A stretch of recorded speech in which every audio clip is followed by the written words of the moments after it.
go in chronological order.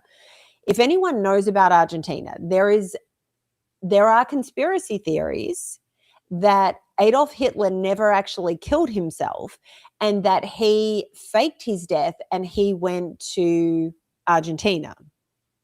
Right. I mean, that came out actually through the JFK files that were released, that there was recordings from CIA and there was him down there after he was supposedly killed himself down in the bunker, right? So. Correct. And so then if you go even further, we know through Operation Paperclip, a lot of the lead doctors from Germany were brought over to the United States and they were protected from trials, war crimes, all of this sort of stuff. So there were certain people, so you should go watch the movie Nuremberg, but there were certain people that were put on display. They were tried and executed and all this sort of stuff for their war crimes, but there were plenty of people that the CIA protected and brought to the US. There were also a lot of them that were protected that went to Argentina. One of the theories about Jeffrey Epstein is that he went to Argentina. Now, as far as the German doctor thing, all of that, if you Google what the main languages spoken in Argentina are, one of the main languages is German. So I'm just putting that out there, and I bring it up because the fact that so many doctors were moved down there is something I find really interesting. So anyway, Argentina is the place where you have this human-to-human spread of hantavirus. So then we get news that somebody has died, and then we hear that a second person and then a third person has died. So essentially now there is a cruise ship full of passengers.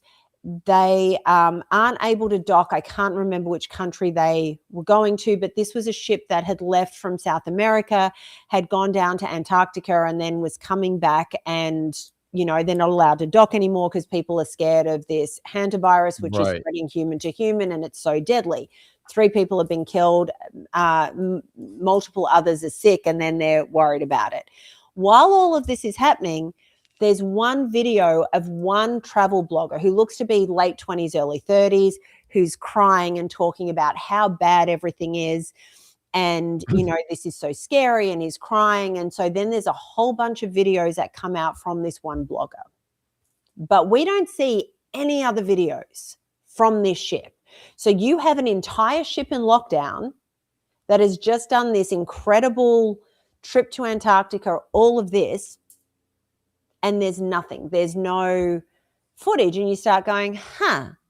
So I found another video, but it's from another travel blogger, and he's a young guy, and he's like, well, I got off the ship, but everything seems to be fine, and you know, everything was calm, and this guy's is exaggerating things. But then a whole lot of people online have gone and started digging into this travel blogger. First of all, his following isn't that great, as in it's not that large. And he's the only person blogging from this ship. And there's a whole lot of people on social media that follow cruise talk. They are just obsessed with watching people on cruises, posting about the crap that goes on. There's always somebody going, I was mistreated, and then the full story comes out, all of this. And around this time every year, I'm obsessed because, as we've established, I'm terrified of boats and ships and things like that. Right. I am fascinated with people crossing the Drake Passage because it's one of the most hair-raising crossings in the world, I think, besides the North Sea. And when you're crossing and you have to go through the Drake Passage for a couple of days to get to Antarctica, you either get the Drake Shake or you get the Drake Lake. And so it's a whole thing. And so I torture myself watching these people for 2 days being violently ill as they're getting the Drake Shake. So everyone's pointing out that it's weird that on a ship of 149 people, there is nobody else posting anything. And people are saying, well, it's an expensive cruise, and so most of these people would be elderly and what have you. There would still be at least a couple of people going, hang on, this is weird, this is scary, whatever. But on all of these cruises, there are younger people, whether they're traveling with their parents, whether they're in their 40s, 50-year-olds, and even a lot of 60-year-olds now, came of, like, they were adults and actively using social media. So even if those videos were being posted on Facebook, they would be posting. So I completely agree that something's very off with all of this. So they've now apparently removed the dead bodies, but they're trying to figure out what to do with these people. And now we're seeing all these reports about how scary hantavirus is. So that's point number one. It was There's a lot of points for that point, just to be honest. So to take all that, where are you going with all that? Okay. So now, so it's just weird that in this world, because we're, like I said, I've got my conspiracy hat on. So I want to point out all the inconsistencies in the world we live in versus what we're being told. I know. And I didn't let you know, I put this on YouTube just now because I think people need to hear all this shit. Oh, okay. This is great. So I just blasted us to, you know, my YouTube audience is insane. I do. So then you go from there to, it came out that the first person that they thought was infected with hantavirus had gotten off the ship at some point and gone home to Switzerland. I think it was Switzerland. Right. So that happens, and it's like, oh my goodness, do we have somebody who's incubating this disease and has gone home? It's now coming out that 23 people got off the ship at that same point, and they have all gone home. And these people have gone home to Europe, the United States, Australia. So they've essentially gone to every continent. So all of a sudden we have this hantavirus outbreak, which is going person to person. 23 people, the media is not talking about this, but they've gone to every person. So when this starts coming out, people start going, hell no, I'm not doing remote, like Zoom graduations. I'm not going into lockdown. So people can see where this is kind of going. And the thing that came about last night is the thing that really got me, which is it's now coming out that in the possible side effects of the COVID vaccine, one of the listed side effects is hantavirus. Yes. So I find it interesting that all of this is originating from Argentina, where we know so many doctors were hidden and protected. This lack of transparency in terms of people that are on the ship that are talking about their experiences, talking about being locked down. We're getting a very curated version of what's going on, and that's the only version we're getting. The other thing is people have done deep dives into these two travel influencers, the one that got off the ship and is talking about his experience on the ship, the one that is apparently still trapped and crying. He has since posted a video saying, I'm not going to talk about this anymore. I need to protect everybody's privacy.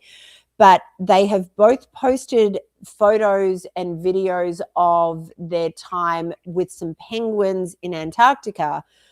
But even though they were there at the same time, the sky looks very different and the footage is very cinematic. And a lot of people are pointing out that it is probably AI. So why would they be posting AI images if they were actually there? So there's a whole lot of questions. So I don't know what is going on, but that's the timeline of events. And it's a little disturbing. So what are your thoughts on all of that?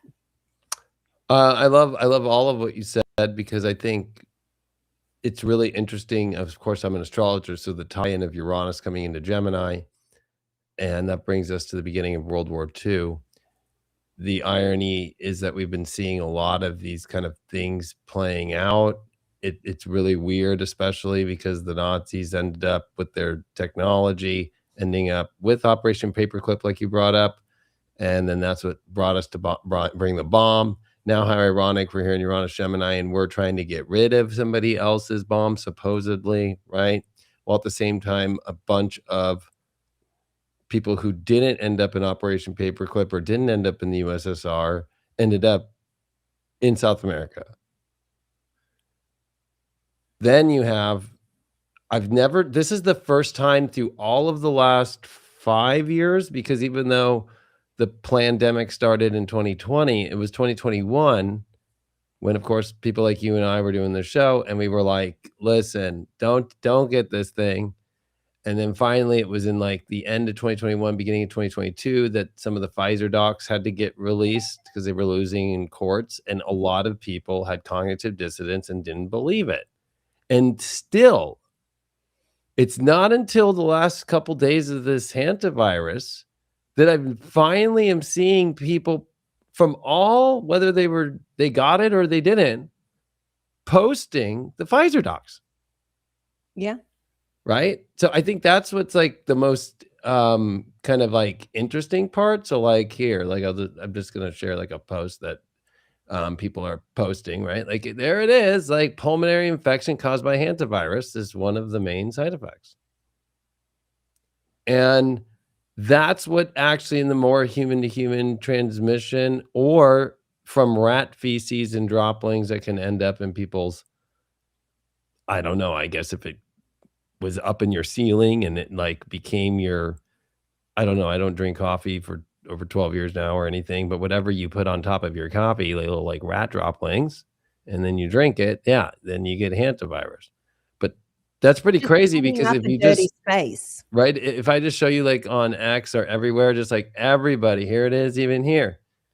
These are the official docs from Pfizer that you can go get yourself, hantavirus, pulmonary infection, right? Like everybody's posting about it, Can I right? just Like can I just it's add like, one do more not thing? comply, do not comply. Yeah. Everybody is now saying it.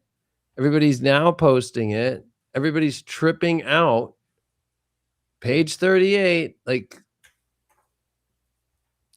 and for people that have never seen them before that don't wanna believe it, the other one that's really big is herpes, right? Like all the different herpes viruses.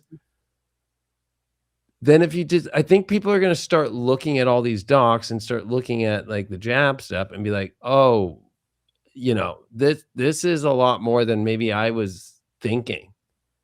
And honestly, this is kind of an interesting time period astrologically because I've been talking about that we're in the same planetary setup as the Black Death. I've been saying this after this whole BS, lie of the pandemic, right? I've been saying, uh-oh, we're in the exact pattern of 13, 47, 48, 49. And it's weird that it's with rats, right? It's really weird that the mainstream media right now is reporting it as a rat virus.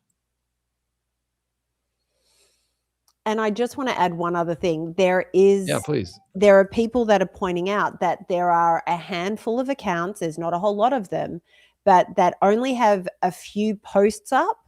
But one of them was somebody that posted, I don't know if they predicted COVID, but there was something that they predicted ahead of time. And then they said 2026 hantavirus. And Yeah, I that's, just saw that. yeah. It was So in you, 2023, they made a tweet, like, the end of coronavirus, and then 2026 is about hantavirus. yeah, there you go. I couldn't remember what it was, and I just went through to see if I could find it before I said it. But so we have these weird little things like that we are being told about this before it happens, and we dismiss it at the time because we can't actually see it, but all of this is going on in the background. I think the problem though is that like I forgot the exact scientific term, but like the knot of like how many people get infected by this is like one or less, meaning that it's not something that like spreads exponentially. So the only question there is with what's happening at this moment now that now it's like 8 people infected Mm. based off like what, the one person who got it or whatever it might be, is like, was this another kind of Fauci gain of function hantavirus now? And this is Which why I is wanted kind to of an bring up the interesting moment Argentina. with everything already at the brink with the gasoline for many countries, especially in Asia and especially in Europe, right? They're the ones who are going to suffer the most. We're already seeing it in Asia, the suffering about oil. You don't have the Strait of Hormuz clear. And now you throw this into it all and the fertilizer situation with food, right? So it's like this does feel manipulated in a way. To be honest with people, my final assessment is like, no, you're not going to have to really maybe worry about dying from hantavirus. But it seems like the ultimate easier way to make people accept the fuel issue, the movement. Like, so we've just also seen out of Europe the cancellation of many flights, right? You have the news over the last like 3 days of governments and the mass media of all different countries all coming out and being like, okay, this is an exponential crisis now, right? Like just out of nowhere, just like, no, you better start taking. So they amp everybody up and like get them to be that way, even though like in America, we're importing and creating more oil than we ever have, right? Like, so it's like more than all the years we have been for the last like 5 years. Yet like our prices are really high, but we're exporting a lot too. But I think it's interesting that this is like a way to get people to accept you're not going to be flying. You're not going to be able to have gas unless you want to pay this much, or they might do the odd even license plate numbers like that happened the last time we had Chiron and Aries. I also think this is about fear and control. People aren't afraid of COVID anymore. So how are we going to make them fearful? We'll show them a cruise ship that is stranded, that people can't get off, and we have to see what happens, and all these people that have died. So apparently the first 2 people that died were a husband, and then the wife died a few days later. Talk about how scary it is, but all we have is what's coming through the media. And if you remember back in 2020, 2021, we weren't meant to look at anybody else. We weren't meant to believe anybody else. Even the nurses that were wearing undercover cameras and showing what was going on in the hospitals, we were not meant to believe them. We had to believe the news sources. We had to believe Fauci. There was no other truth. And I think we're back in this cycle of you have to believe us. We are telling you what's going on, and they're shutting down anybody else from being able to tell you what's going on. And there is fear around being able to travel. There is fear around the cost of everything. There is fear around World War III. There is fear around this scary new thing that will kill you. And when people are afraid, they are easily controllable. Yeah, that's true. And I think astrologically, like, it's very interesting the timing, because like we're actually like through the hardest doorways, and now there's these ripe opportunities for people in their life. And a lot of this is like this week, for example, like the sun's going to sextile Jupiter. We have finally seen the outer planets make their big changes. Mars made its big square to Jupiter. And really there's a lot of positive, and it's kind of interesting that the big question, and especially I think that you would agree as being an Aries yourself, and how much Aries energy there is, and how we're going to be with this Aries energy for the next couple of years with Saturn, Neptune. There is this, will this affect you if you're really going to be your true authentic self? Like a lot of this is like, can we as a society now find who we really are within? And all these systems are broken. And really, this to me looks like desperation again, times the 10th degree now, to try and keep control over systems. Like, I think when it comes to air travel, things like that, like it's got to be privatized, like airports, like the people who work for them, like these government agencies around the world that oversee everything. That's not how it started. And I think the problem here is that they're all out of money. Every country's out of money. And now it's a resource issue. You also have Colombia that just came out, the country, trying to protect all of their country's like resources, and using like climate and using all these kind of other things to say why they don't want to like export or have other people, but it's really just protecting their country, like from like robbing people coming to rob their stuff, right? I think what you're seeing more is like all of us as humanity are in these cages of what we call our countries, And the people who think that they have control of everybody in the cage have fully lost it behind the cage, right? Like they are, like the computers that run the cage are all tweaking out. They're broke. They spent all their money on PDF videos and PDF life. They invested in scientists to do crazy things. And it's like the red alarm is going off for them. Well, and I think people need to take their power back and realize, listen, these people are they're going to fail. And what's going to be hard is the hard pill to swallow is that it's going to suck for the beginning of the worst cage to ever be stuck in, as all of us have been, fall apart because we lose some of the benefits of the cage. Like, oh, well, it's easy to just fly wherever we want, or, do this or do that. I think we have to look at it differently. Like, we're not being restricted, we're being freed. So I have a question for you, because it kind of leads to a different story. And I haven't done a whole lot of research on this, but the story's been pretty big. In Utah, there is a ginormous, and I wish I could remember how many acres. Oh, the new Data center. Kevin O'Leary's data Yes. center So, and power plant. It's also a power plant. yes. So it's this ridiculous sized. I think it's 450,000 acres. Okay, there you go. So all these residents turned up to the city council meeting to protest it. The city council meeting basically shut them down and said, we're not staying here. And so they left. They finished the meeting virtually, and the residents weren't allowed to be heard. There's clearly a ton of opposition, and they passed it anyway. Like, this is happening.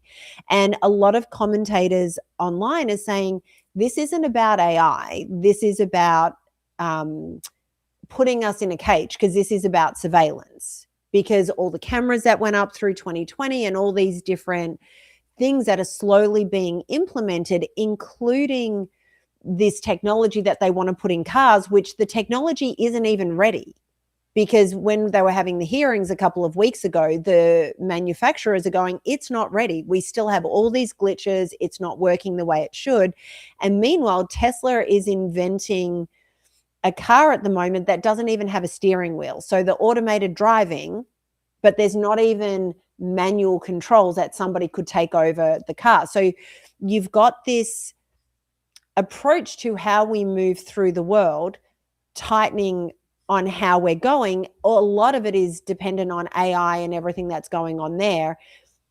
And so there is this belief that it is about control. So what are your thoughts? Because you're a big proponent of AI, and I sit somewhere in the middle. I can see the benefits, but I see a lot of downsides. And talking about the fact that you think this is all actually freeing us, Yes. but yet we have these controls sort of coming in for us. So how do you see that playing out, especially with the astrology? Well, one is, have you seen the new Tron movie, Ares? No. But do they call it Aries? No. On Disney Plus. It kind of was a bomb for Disney because the Tron series is pretty big. Like the one they did back in like 2008 or 9 was big. Anyway, it's about AI, and it is about, like, these companies come up with an idea where it works in concept, but it doesn't fully work yet to get the contracts. So that's like the big thing about AI. So like what's happening in the venture capital world is, traditionally you had a good idea and somebody would gamble on that bet, but that bet was based off like, you know what, that's a good idea. I see other people doing something that isn't doing that, and it's not too extreme. It's more like, yeah, this area will change people's lives and make it quicker and faster and better and easier, so this will be a hit. I follow a lot of like the VC world for a long time, and what the new way to get funding is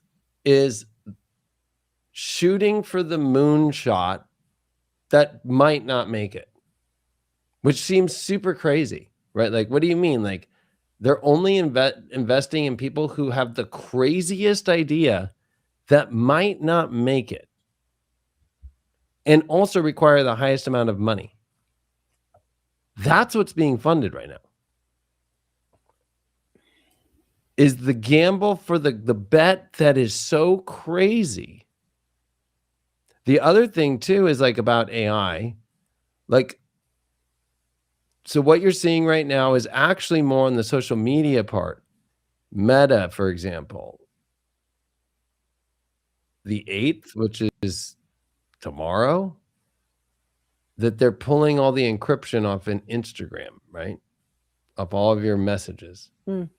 So a lot of people are concerned about, well, that you can get in trouble if you said something bad on there, because now their servers will have access to whatever you've said in messages your whole entire Instagram life. But what that really is Meta AI having a better understanding than any other company about how humans really interact with each other, what videos they send to each other, what really gets them, tickled. And this is something I talked about back in 2020 a lot. Then you add the quantum computing. So behind the scenes, they're using these data centers as this like about compute. And there's this battle over the last 2 months about compute. That's why you see OpenAI just got rid of Sora, because that takes a lot of compute power. And so they've pulled the app, and they put it all into Codex. The irony, though, is like the people that are really using Codex to develop is very small. So they've turned it into an application for your Mac or your PC that'll take over your computer and do the little simple tasks you want. Like you want it to make a PowerPoint for you. You want it to make images in that PowerPoint and do that. It'll do that. And Claude does the same thing. So, but like that kind of compute is now where they've moved it all. But they've also made huge gambles of saying we're going to be able to run $1.7 trillion worth of compute over the next like 5 years, even though they don't make that even close to that much money. So that means there's a hidden agenda that nobody knows about of how is all that money going to happen for OpenAI? How is all that money going to happen for Claude? How is all that money going to happen for XAI, which is now SpaceX, right? So you've seen the power moves over the last couple months. I think what they're positioning themselves for is quantum computing, because OpenAI still stayed with Microsoft. That was like in the last like week and a half. And so Microsoft makes a portion of the money, and that the cloud servers that mainly run OpenAI is Microsoft, right? And then you see Elon Musk in court with Sam Altman right now over the whole startup and how it was supposed to be a nonprofit, and then it went for profit. There's definitely the jockeying around right now for some. I think they've already discovered AGI fully, and they might be at ASI, which is the level that is what most people are concerned about. And everybody's kind of jockeying positions, and there could be this thing where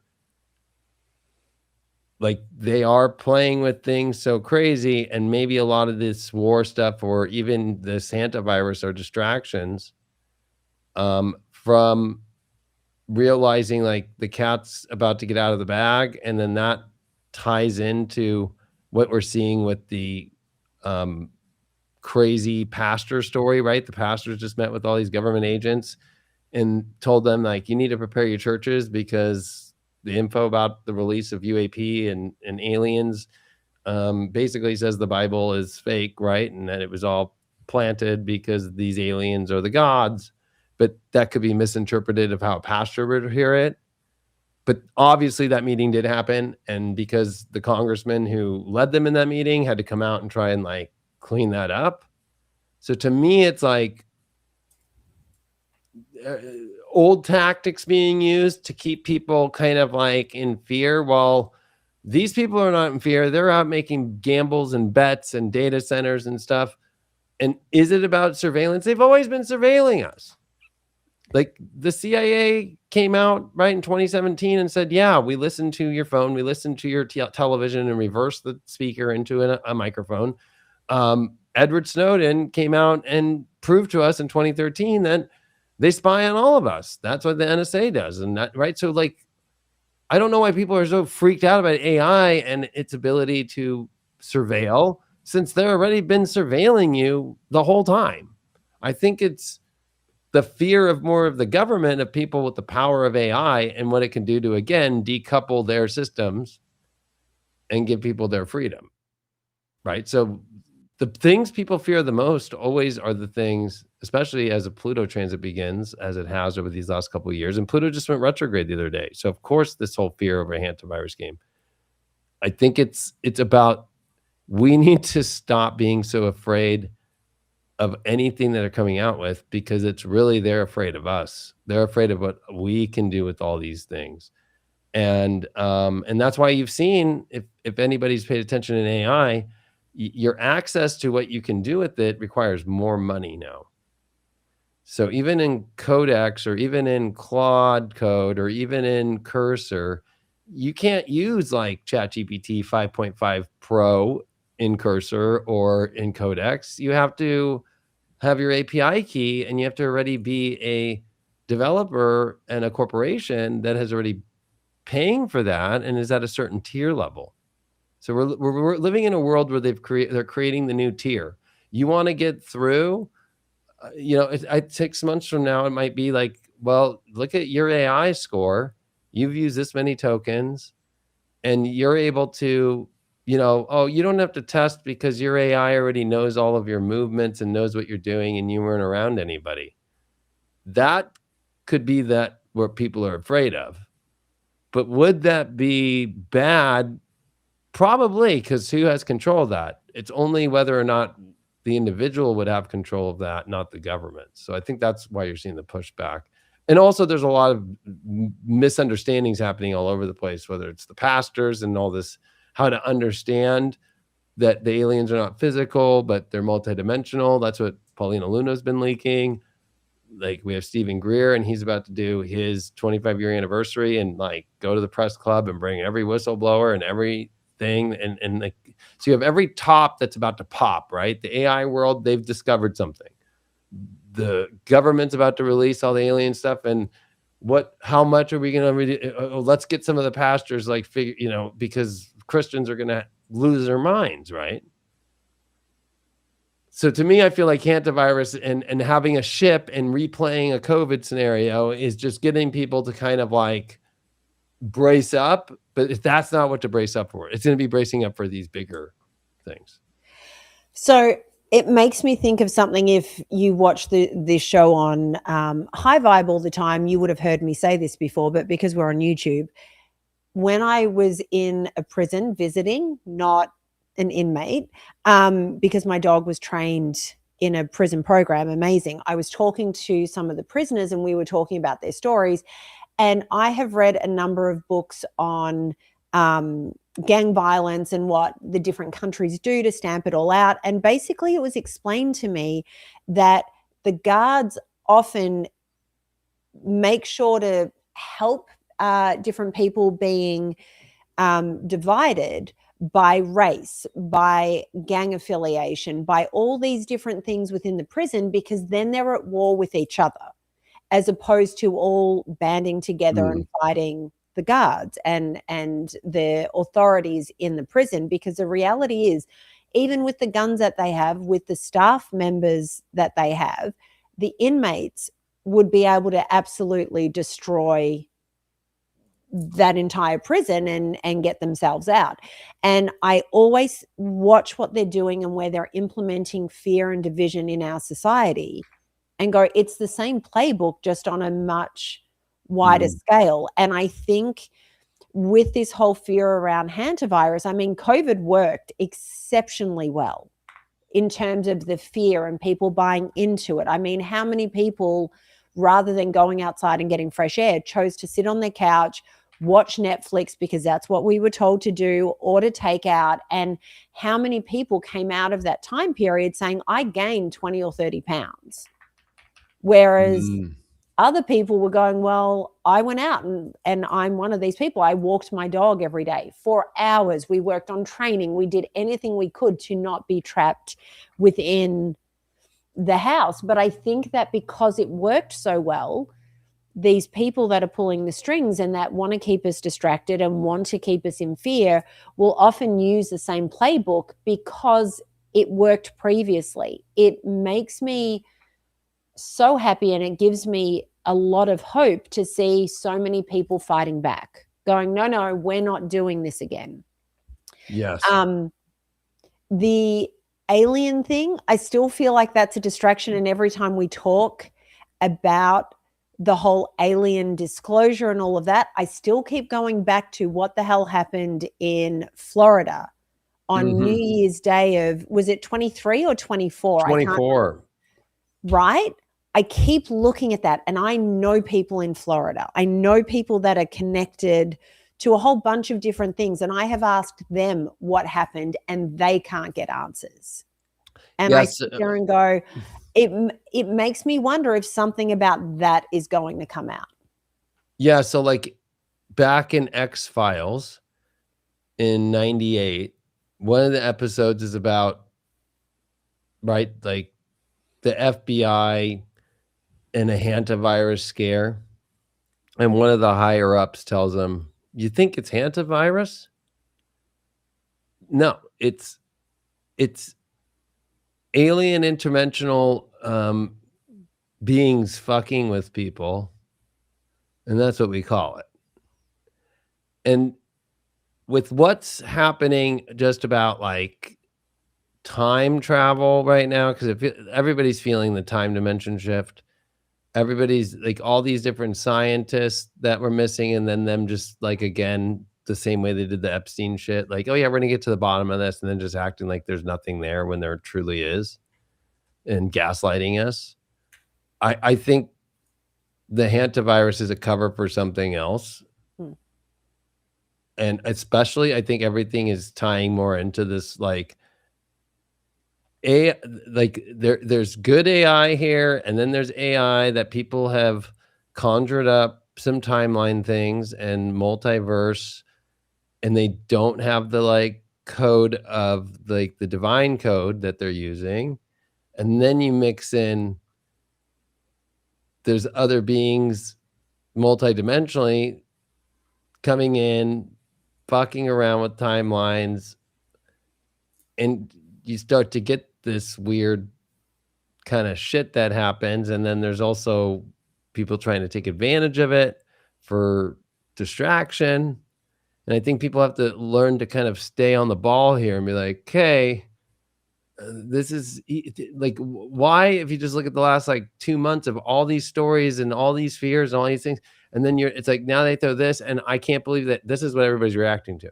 Like out of everything that's happened over this last, like, let's say even since when things started calming down about the whole bullshit COVID, you haven't seen people react much. Even Epstein files. I'm like, no, they won't go out in the streets over the Epstein files. But now when it comes to hantavirus, it just shows that nobody in this collective learned anything over COVID. Nobody learned a damn thing. So most people have death anxiety, which means that they're not good with their spirituality at all. Because if you were to die from whatever it is, you have to be okay with that. And so the easiest thing that people get all inflared about is their health and some virus that might get it, and to make you afraid of other people. When this is the astrology where the universe is demanding us to actually be more in person than we ever have, because we are separated by devices, we are separated by the internet more than ever. That's what Uranus now in Gemini with Pluto and the trine that's going to be happening from Uranus. And then of course, Neptune in Aries. And then we're getting Jupiter that come into Leo to make this the greatest harmony we've ever seen in astrology ever by July. And the universe, though, is asking for people to go play again in person, have fun, communicate, get into social life. And what is happening? People are so terrified of other people. I have to say, you talked about this on Deep Astrology, and it was such a great Deep Astrology.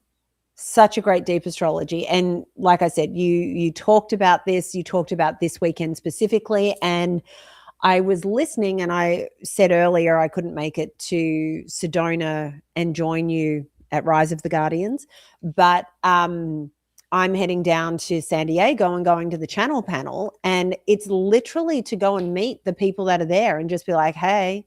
And that was already planned before I'd listened to deep astrology, but it was wonderful to hear it after so many years of people being stuck behind screens.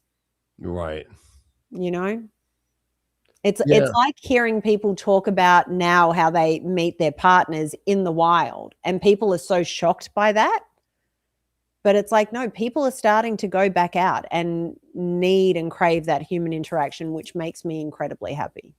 Well, I think too, like what's bad about social media or the internet is like you're not sensing the pheromones of the person over the phone. Yeah. So then it becomes kind of idealization of how well somebody projects themselves on social media, how well they took the picture and the lighting they liked, filtered it the way that they liked. Right. So it kind of puts out a false representation of a person on social media. And then when you go to meet them, then you wonder why everybody's like, well, I don't know about that person. Let me wait for the next idealization that I can find over somebody. So people are addicted to idealization. Like, ooh, look at that. Looks more the way I want it to. Well, that's how it looks on Instagram. Yeah. That's how it looks on social media, but that's not what it looks like in real life at all. And so I think that people are having to get back to real life. And that's very Aries, believe it or not.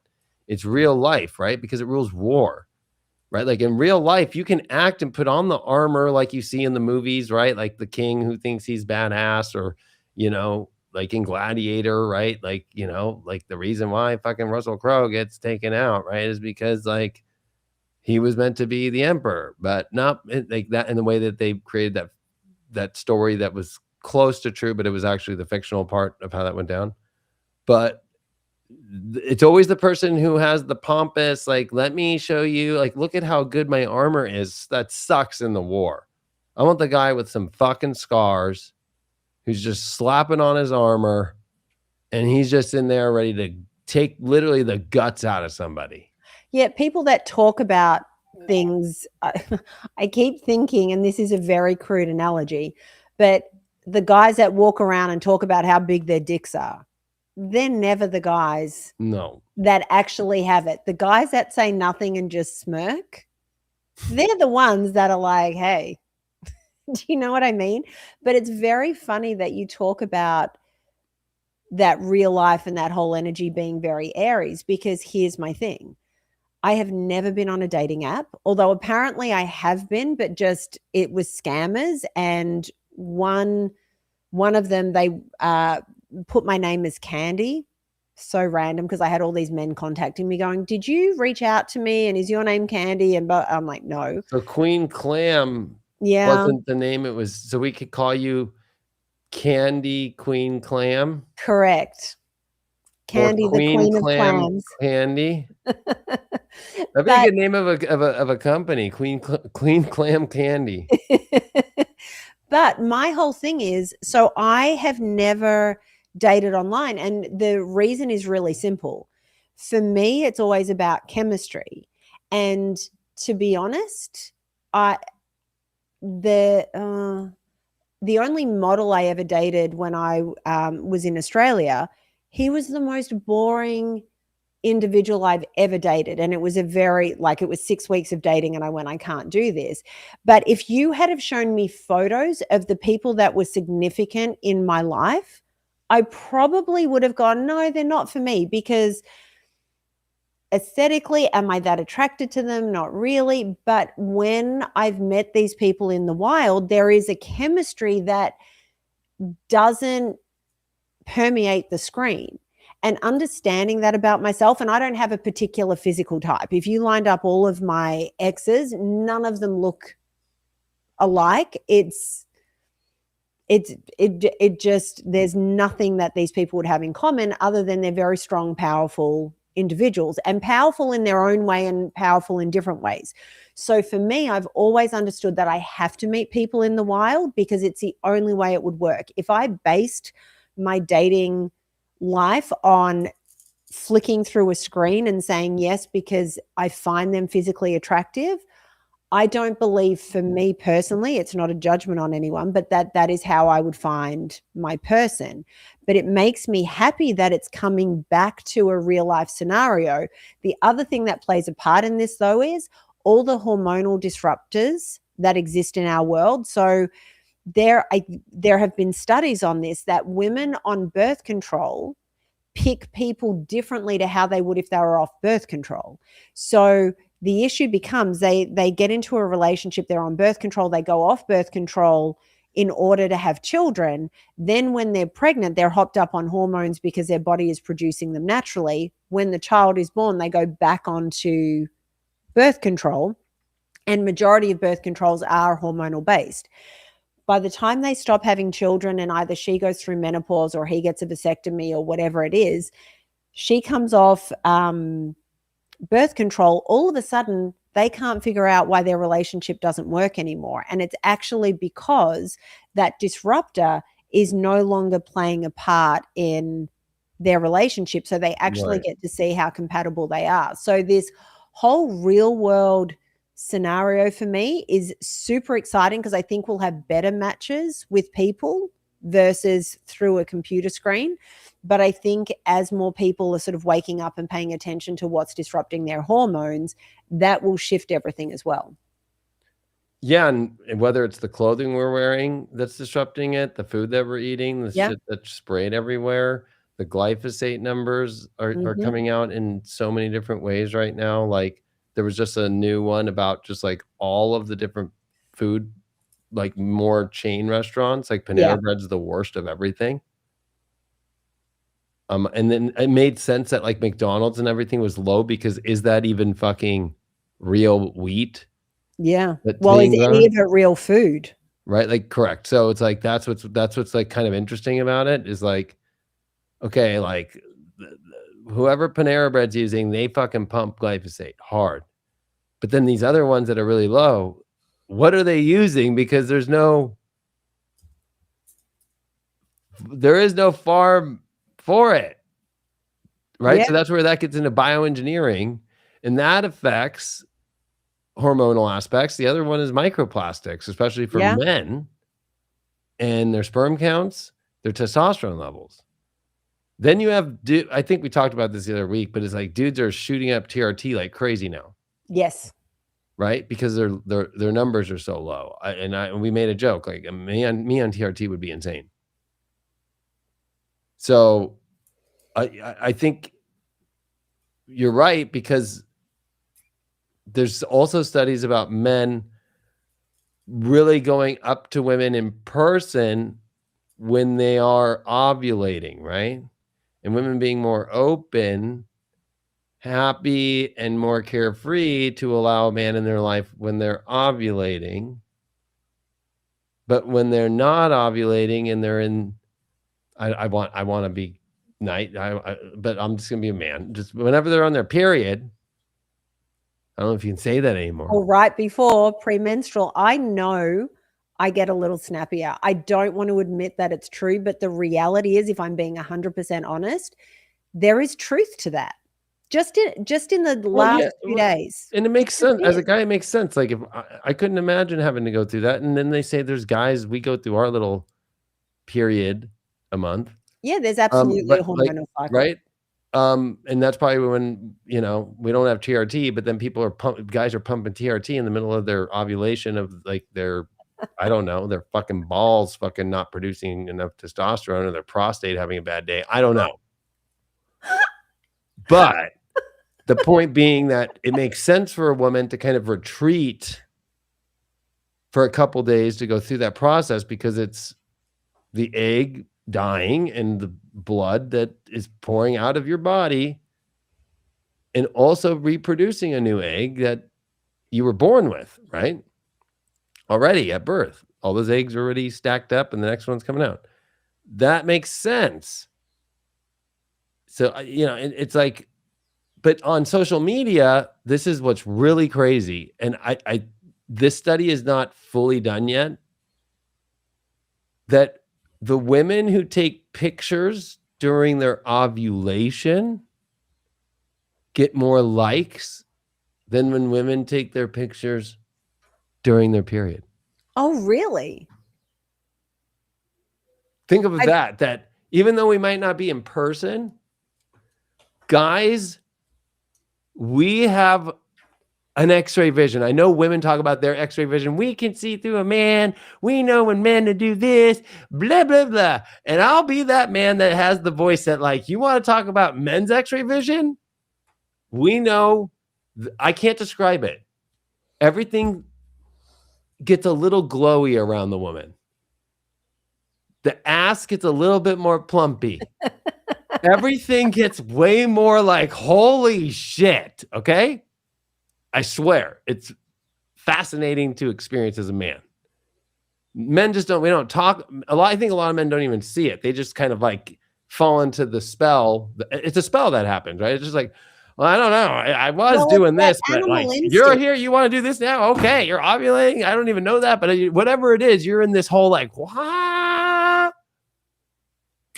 So the problem with the idealization online is like, you just have, for the guys, right, just women that took the pictures during an ovulating moment, and then them thinking that that's what always needs to be. Right? Then you have women that are not kind of understanding that how they're putting themselves out, but then don't want to hold that energy because it's impossible to hold that energy 24/7. But like want that to be like that, and then suffer in their own kind of like beating themselves up. Like, I want to be like this self that I'm propping myself up to be. And men deal with that too in other ways of like their success or whatever, right? But I think that this is a moment where, you know, you have to feel the pheromones in person. Because I'm very social, you're very social. There could be the hottest bitch you've ever seen, but there is no, and you could be in a group, yeah, and she's the only hottie, but her pheromones suck. Yeah. As a man, it's just like, that's like, oh yeah, she kind of looks like maybe you might like that, but that's just not my style. Even if it is somebody that somebody might be like, well, that looks like your style. You usually date chicks like that. There's just something off. I can't describe it, but the pheromones, like, I don't feel like, you know. Yeah, there's like a repelling There wouldn't be aura. magical glow coming off her ass. You know what I mean?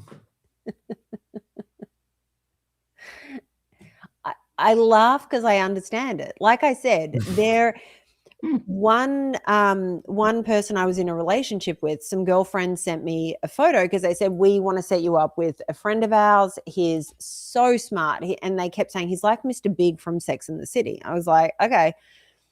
And I had been single for a while and I was dating, and I said, send me a photo. And they sent me a photo and I said, absolutely not. And they went, Nat, you have to meet him. I guarantee when you are with him in person, you're going to find him attractive. And I went, okay. I met that man, and this was back when I would still drink wine. I had half a glass of wine and I was captivated by this man. There was that chemical reaction that just existed. It just did. And we dated for 8 months, and I'm so glad that we did, because he is one of the smartest humans I have ever met. And you can't fake that. You just can't. It doesn't matter how pretty someone is. I need something more substantial than that. So it makes me excited that people are stepping back out into the world. But so something in the High Vibe chat, somebody posted, I don't know if this statistic is correct, but what about the 50% of the population that are introverts? So how do they? I need to run and blow my nose. Can you make the screen? Yeah, I'll make. Yeah. Thanks. So, and it might come off harsh, but it ain't harsh. And I've been saying this. I've said it on YouTube and especially on High Vibe a lot. But we're in an extroverted world now, and I know people are like, "Wait, what?" But like, if you think about astrology, like, yeah, there are planets that come into positive signs and negative signs, or ones that ground and ones that activate, if you want to use it that way. Or I've been thinking of malefic planets like Mars and Saturn as ones that subtract, as the way that it was said in ancient astrology, and then ones that add, like Jupiter, Venus. But the fact that, you look at where these outer planets are in air and fire now, and especially the fact that Gemini is involved, um, that's very extroverted.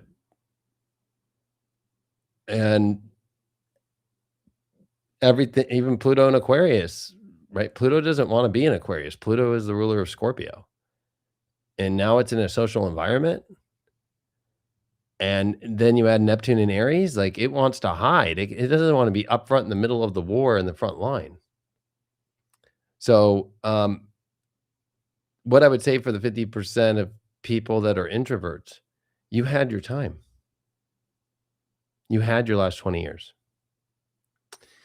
So for us extroverts out there, getting reamed for being extroverted, for saying the thing that might be unpopular, for wanting to go do things and being told you should be in bed right now, or go, no, I'm going to stay in tonight. Like, you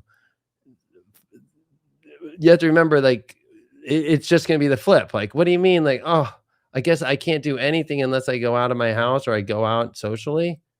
Well, that doesn't mean you still can't be an introvert and like come up with little ways. Like, okay, I'll have my little breaks. I'll go take a nap. I'll go do this. Oh, okay, I kind of reached my limit here for a second. Let me just step back instead of stepping all the way back. So as an extrovert, it was like, okay, I'm not going to say all of that right now, but I'll say this still. And I think that's where we're at. If we really think about it, is like, we're at a place to where, okay, in order for things to activate in your life, you have to connect to things.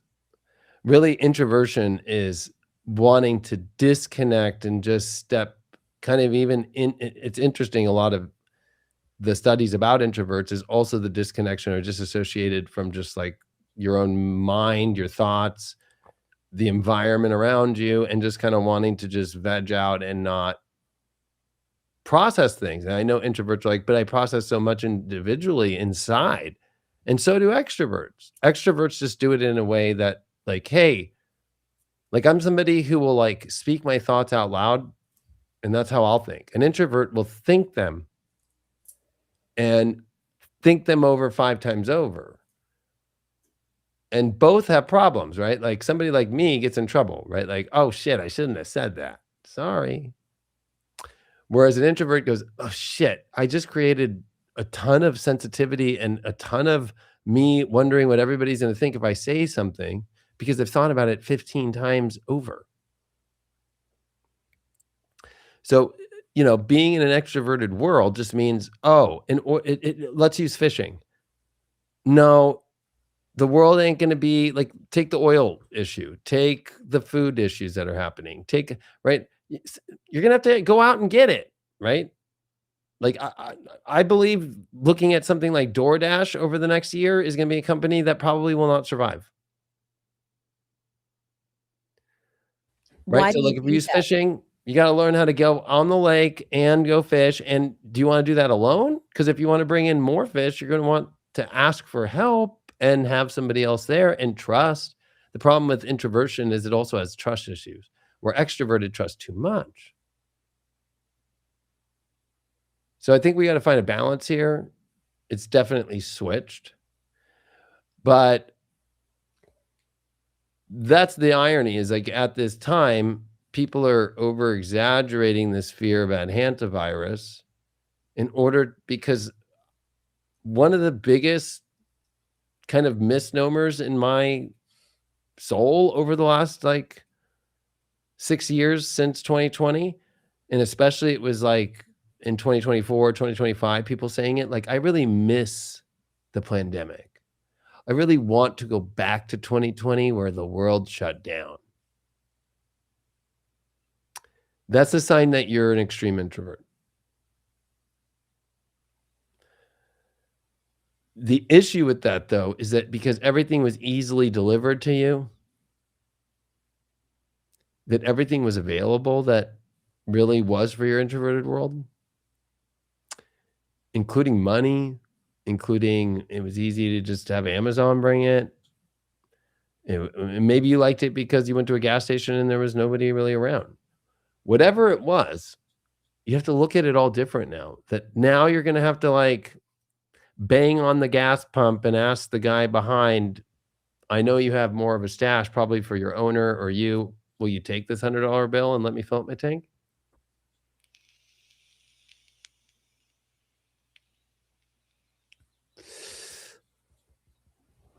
Especially if you're a woman out there, right? Like, this is very masculine energy now. So, and what's the number one thing is 72% of women don't trust men in relationships. Divorce rate, but also, right? Like, there's this whole decouple from men movement that's happening right now. And I actually follow some really cool, like, actual professors in psychology that are like, this is the worst movement that could ever happen. And it's kind of interesting because I said a very unpopular opinion in Marin about this energy. I said, well, there's kind of a Me Too movement for men building with all this masculine. And it's very liberal up there. And the whole entire theater oohed and awed me. And I thought it was really interesting because I'm like, why wouldn't that be fair? I mean, look at the whole Justin Baldoni case, right? Thing just got settled because Ryan Reynolds is upset about it. And it's so funny because they just announced that there was no money exchanged. And so all of that to make Justin Baldoni look like a sexual predator and all that shit, and he wasn't. And for it to now, and then all the text messages show that she was planning all that shit and that she was talking to all these other celebrities, and Ryan Reynolds was sending the emails to try and fucking do all this shit. Probably because I think Ryan Reynolds is gay, and I think that he's married to a beard, and I think that he got pissed that she probably hooked up with Justin Baldoni. I think that's the real secret. But did you see the filing today? What's the filing today? Okay, Oh, are you back? Yeah. I've been back for a little while. Oh. So we have the settlement that happens right before the court case is meant to take place, and so many people were disappointed because they wanted whatever else hadn't been aired to come out. They wanted to see him on the stand versus her on the stand, all of that. It was going to be the new Johnny Depp Amber Heard trial in terms of what everybody was watching if you're into Hollywood entertainment. So the settlement is announced, then she appears as one of the last guests on the carpet at the Met Gala, which people are also losing interest in that. This disassociation from celebrity in Hollywood is very, very real. And there are a whole lot of people that are doing throwbacks to what the Met Gala used to be like versus now. And a lot of people just think that it's a mass, what's it called? Humiliation ritual. So she turns up at that in this ghastly princess gown. Just my opinion on the fashion. It's nothing to do with attacking her, but I just didn't like the gown. And so she turns up and she does that. And then this morning she files, there's a very narrow window or opportunity for her to file. It's something about getting some punitive damages and for him to cover the costs of her legal expenses. And legal experts, from what I saw earlier today, are shaking their head going, why is she doing this? It is the dumbest thing she could possibly do, because the judge decimated her case. Originally, there were 13 counts that she was suing him on. The judge discounted 10 of them. So there were 3 things left. And it was more, I think it was around just like a hostile work environment or something like that. So she came out when that happened and she said, well, this was what the whole case was about, whereas it wasn't. It was about sexual harassment. And so the judge was clearly not on Blake Lively's side with all of this, but now she's trying to get punitive damages and legal costs covered. When we went live, I hadn't seen a response from Baldoni, but yeah, a lot of legal experts do not believe she'll be successful. So this woman who blames everybody else for destroying her reputation in the world and talking about how much money she's lost is continuing to destroy her own character. I mean, that's why I think that I said this, I forgot who I said it to, but I feel like she's a little bit of a victim here to Ryan Reynolds and kind of like maybe forced to do that. Because I don't know anybody who would just self-undo themselves that much unless you are Amber Heard and you do have, borderline, right? Because that's a I think borderline she's thing. narcissistic enough that she would willingly do this to herself, Yeah, so that would in my opinion. I mean, but I think that part of the settlement situation is that trying to protect her from having, a public humiliation like Amber Heard of like what borderline looks like and how it's increased, right? And then that narcissism now is now at 50-50 men and women, when in the 70s it was 75% men, 25% women, and now it's inching to where women are more narcissistic than men now in the studies that have come out. So that's what's getting like really weird about all this stuff, is that because I know some people are like, stop talking about celebrities. It's like, what do you mean? This is a situation that's happening in public for people to gain consciousness off of. It doesn't matter where it comes from. And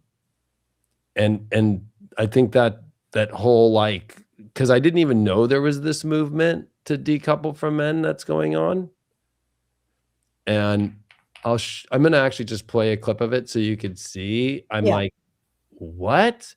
And this psychiatrist out of Switzerland. Why does it have 2 live streams going right now?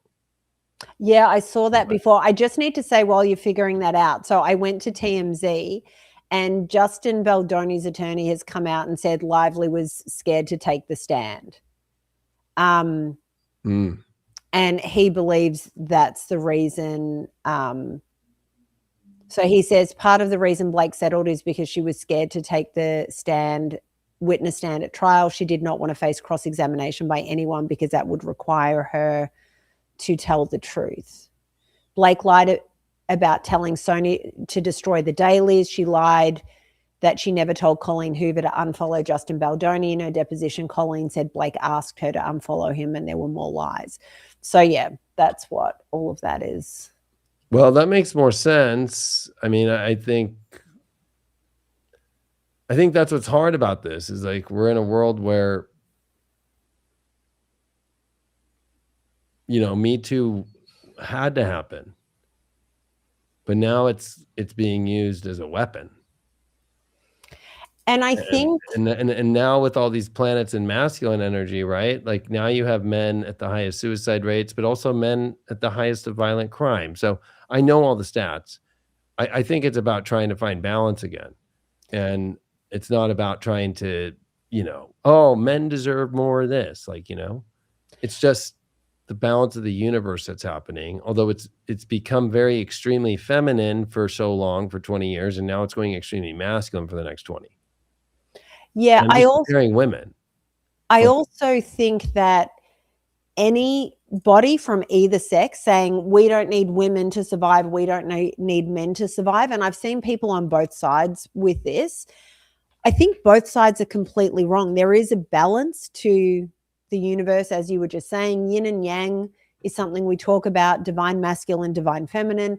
And the reality is you need men and women to procreate. I understand that people are there are ways that you can have a child without a man being present in your life, but you still need sperm from the man to fertilize the egg. If you're a gay couple and you want to have a child via surrogacy, you still need somebody's egg that you can fertilize. Like, we have to get serious about this.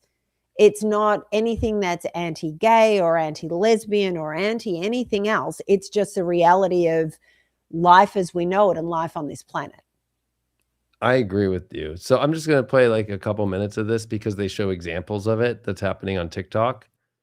And it's called like girl rotting, and then there's heterofatalism, right? Like the idea that as a woman that there's just no way I could ever be with a man, that there is no that men are horrible, and that just there's no way, and that it's increasing so much. And then in women right now, personality disorders are outpacing men like 5 to 1. And when we talk about personality disorders, we're talking about narcissistic personality disorder, antisocial personality disorder, borderline personality disorder. Like it's 5 to 1 women. Yet all the attacks are on men being this. But it's funny because the people that are doing the attacking are the women that are it. So we'll play this clip. Really have specific needs and requirements. And some of these included things like not having meetings at certain times of the day because the women needed to be off, doing something else, picking up their children from school or whatever it happened to be, and not requiring work on weekends because women needed the downtime and taking into account women's sensitivities, etc. And so I think girl rotting, it plays into that, that women bear special burdens and the entire world needs to change. So once again, as Ernest Belfort Bax claimed way back in the late 19th century in his writings about feminism, we always hear these two contradictory things. On the one hand, we're told that women are just as good, if not better, than men in every area of endeavor and should be treated equally. But on the other hand, we're told that women have special needs and requirements and vulnerabilities that mean that they need to be accommodated in all of these areas where they claim they want to be treated equally. And often both discourses operate at the same time in all of these discussions. And, one's head is just a whirl trying to keep track of what women are claiming on any particular day or in relation to any particular issue. Are women more lazy than men, or are women just as driven as men? Which is it? Then we have decentering men before we wrap it up. That's what it's called, decentering men. A little goodie for the end. I made a little mix of all the different good ones that I found. So, if you are not traumatized yet. If there's one thing that you do for your personal empowerment as a woman, de-center men. Now, stop talking about boys, stop making everything about them. No. It's about going, I am my own fully formed, fully realized human being, and I need to be able to meet my own emotional needs outside of my relationships with men. I need to be able to show up for myself first so that I can show up for my partners and relationships second. And what they don't tell you about when you start decentering men in your life is that you'll stop being able to relate to so many people and so many different types of conversation. So when you take men off of that pedestal, you're kind of not just ostracized from men, but like your own community of women as well. And I was talking with my best friend about this literally this morning. My best friend being historically heterosexual and myself being a lesbian of heterosexual origin, meaning that I dated men for 7 years before I came out as a lesbian and just like walked out of the open jail cell that is compulsory heterosexuality. This best friend and I have both been on our own parallel journeys in decentering dating for about the past 6 months. And for me, it's just been about like focusing on myself and really giving myself time for that. Once you realize you're never going to get love outside of you, you have to hold that from within and love yourself from within first until you can fully receive that back. That's how it works. Everything is a reflection. Okay. So, who wants to go first? Okay. The open prison of compulsory heterosexuality, right? Yeah. When you get to the point where it's not clear that the speakers in these videos, this is the disease of social media. They use language in ways that don't have any. It doesn't have any meaning. How can something be both compulsory and free to be discarded? it goes way deeper, but it's mind-blowing that the social media feeds are just filled with this. I realized as we were watching, I was shaking my head in time with a lot of the people that were on the screen. So here's the thing. I agree that your entire focus of your life shouldn't be any given relationship, whether it be friendship or even when I say family, I mean just your interactions with your parents or your siblings or anything like that. You do need to be secure in yourself. You do need to love yourself. With that being said, though, to be in a really healthy relationship, no matter what sex to sex it is or anything like that, I think about my current relationship and we both prioritize each other. We love each other completely. Right. He embraces the divine masculine, which allows me to embrace the divine feminine. When I was single for so very, very long, I had to take on both roles for myself. I had to be able to take care of all the stuff that maybe in a relationship a man might deal with, because otherwise my life wouldn't progress and move forward. And it's fine. I am capable of doing it.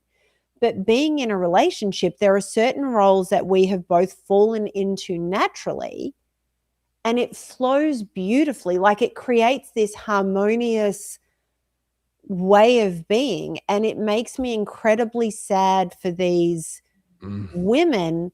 And I think for a lot of them, they're saying things, one, to get clicks and get things going on. I think a lot of them exist in a bubble of being told this sort of crap. And so they start to internalize it and believe it's real. I have conversations with girlfriends of mine that took the patriarchy, and I listen. I'm like, sure. Okay. Yep. The patriarchy is terrible. And then I say to them, and these are females that I'm talking about, I go, what has the patriarchy stopped you from doing?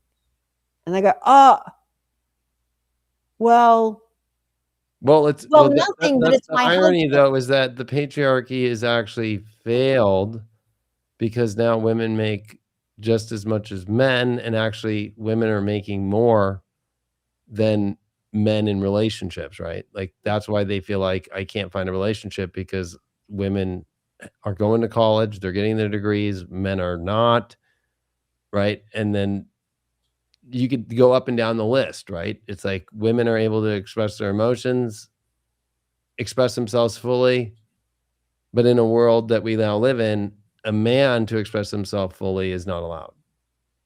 Yeah. But the thing is, when you speak to these people that have been feeding on this social media crap that keeps coming through, you go, right, what has the patriarchy stopped you from? Well, I don't know. Well, my husband. I'm like, no, your husband is one man. That's not the entire patriarchy. And that's an issue you need to address within your relationship. If things are out of balance, if things aren't working, this is what you need to look at. Yes. And this is the issue. And I think social media can be an incredible way to share information. It's the same way I look at AI in terms of there are positives and negatives to everything. But with social media, we can get ourselves caught in these algorithms and these waves of information that all say the same thing, and it confirms it, and people start to parrot it back without actually either understanding or being able to be objective as to what these things actually are. And the moment they're challenged, they're unable to answer questions. It's the same as when you have people going out and asking questions about political figures. What has this person done that's good, or what has this person done that's bad? And the moment, and they start very confidently, but the moment they're challenged, they stumble and then go, I don't want to have this conversation, and they throw their hands up. So this is the world we're existing in at the moment, and it makes me very sad, because I think a lot of these people, because of this crap that's being fed out there, are shutting themselves off from really wonderful opportunities and possibly relationships. Yeah, and then because that of ties this into narrative. the birth rate, right? That ties into a lot of things. So this is the last one I'll show. These clips are pretty crazy. This is this heterofatalism. The first one is heterofatalism. I just read the Vogue opinion piece on Is Having a Boyfriend Right Now Embarrassing? I thought it was pretty interesting. The article describes women that are embarrassed to post about their boyfriends or embarrassed to talk about their boyfriends because of this pervasive idea of heterofatalism, right? Heterofatalism or heteropessimism being this idea that because the institutions of patriarchy and capitalism are so entrenched and so unmovable, heterosexual relationships can never be fulfilling for women. Oh, next one. I love her, by the way. Okay, She is here the they're sort of using it in context. Several years of being on the dating apps, and it is tiring. It's really, really tiring. And you go on date after date after date after date, and then what do they call it? Heterofatalism. Yeah, that. I know. I had to look it up earlier. Essentially, just the kind of lament that you have as a heterosexual woman. Jim, you're nodding along, and I mean, let's just start. I know you have something on this. Let's start with you, Jim. Well, I'm really interested in this because I just think it's a very interesting moment astrologically, because you had asked about it, that this is like where it's getting to a place to where it's really bad, right? Like if you follow her, which I think everybody should follow her, it's Hannah Spire, and she's MD and she goes by Cycle Babble with Spire. Like it's insane, all the new data that has come out, right? Like she goes, like, of course, then we just saw that whole issue with the woman, what's her name? Taylor Frankie Paul. Oh, yeah. Right. And like the videos. And like, this is happening like extreme. And that it's creating like social media for men and women, but it just is tilting way more extreme on women, becoming sociopathic, becoming into personality disorder, where it's been projected through the last phase we lived through earth and water, as it was men only. And I think that's why you're seeing this kind of like last stand of like trying to stay on that and that not being the norm anymore. And that it's kind of interesting because like that one Asian girl who was doing all that, it's like just even like talking like that, like, oh, I'm like so informed on all this kind of like stuff, as if it's like the way to be and to know. Yet they speak with a lot of authority. That's the girl who's freaking out about hantavirus right now. I also want to say the two British girls that were talking. So they're before they sort of get to the whole thing about heterofatalism, they talk about, oh, you know, it's so hard on the dating apps. That goes back to what we just talked about, right? In terms of you're picking people based on looks. And one of my main things about online dating, and I have people in my life that got married because they met their partner online dating. So yay for you. My observation of it, of watching friends or getting onto a friend's account to look at what people are available, and this is men and women, reading my friends' profiles, I'm like, you're lying. This is not who you are. You don't like going out and hiking on the weekends. You don't like doing this. You're saying you're not a smoker. You're a smoker and you enjoy watching movies. Why not just say that? Oh, well, the woman I want to date isn't going to be into that. Like, okay, so that's problem number one. So what I've realized is people either lie about who they are based on who they want to attract and what they think needs to be said.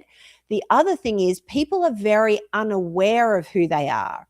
And so they put a profile together about who they think they are. And it's not even close. So we've got the issue of not being in person. So the pheromones and the chemistry and all that isn't there. Then you've got people being dishonest. Then you've got just scammers that are just wasting time. And there's plenty of bad dating stories out on social media. But it's a rough place to be in. Back in the 90s, because let me just show how old I am. But back in the 90s, when you wanted to date, and if you were going to clubs and stuff like this, and you met someone that you liked when you were out, you exchanged phone numbers. That person had to call you. They had to make an effort to take you on a date. Do you know what I mean? Like there were all these steps and there was genuine effort. Whereas now it's a swipe of your finger, and often people don't even date. They just like, hey, you want to come to mine, Netflix and chill. I get that that's not even a statement anymore, but you know what I mean? And they go, okay, and then there's nothing more to it. So you've got this smorgasbord of you can have whatever you want. You don't have to put any effort in. This is why people are struggling with online dating, and it's men and women. So how about instead of putting names and labels on everything, especially for a generation that's not about labels, we be honest about what it is and maybe go, you know what? They might have had it right back in the day. Right. But I think that the big problem is that women want a man who makes over $1 million. This is what they say, right? They want a man who makes over $1 million, that's 6 foot tall, and that is thin with a six-pack of abs. So it's called the 666, ironically. Rip like Jesus. Or six figures, right? At least 6 figures. Well, that's 1% of all the men that's out there. Yeah.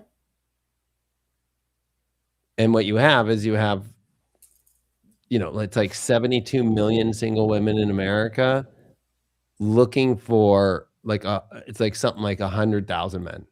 Yeah. So when they go on these dating apps, like they could be a 6, but they're expecting, the man to look at them like they're a 10. Yeah. When they might have actual 10s after them.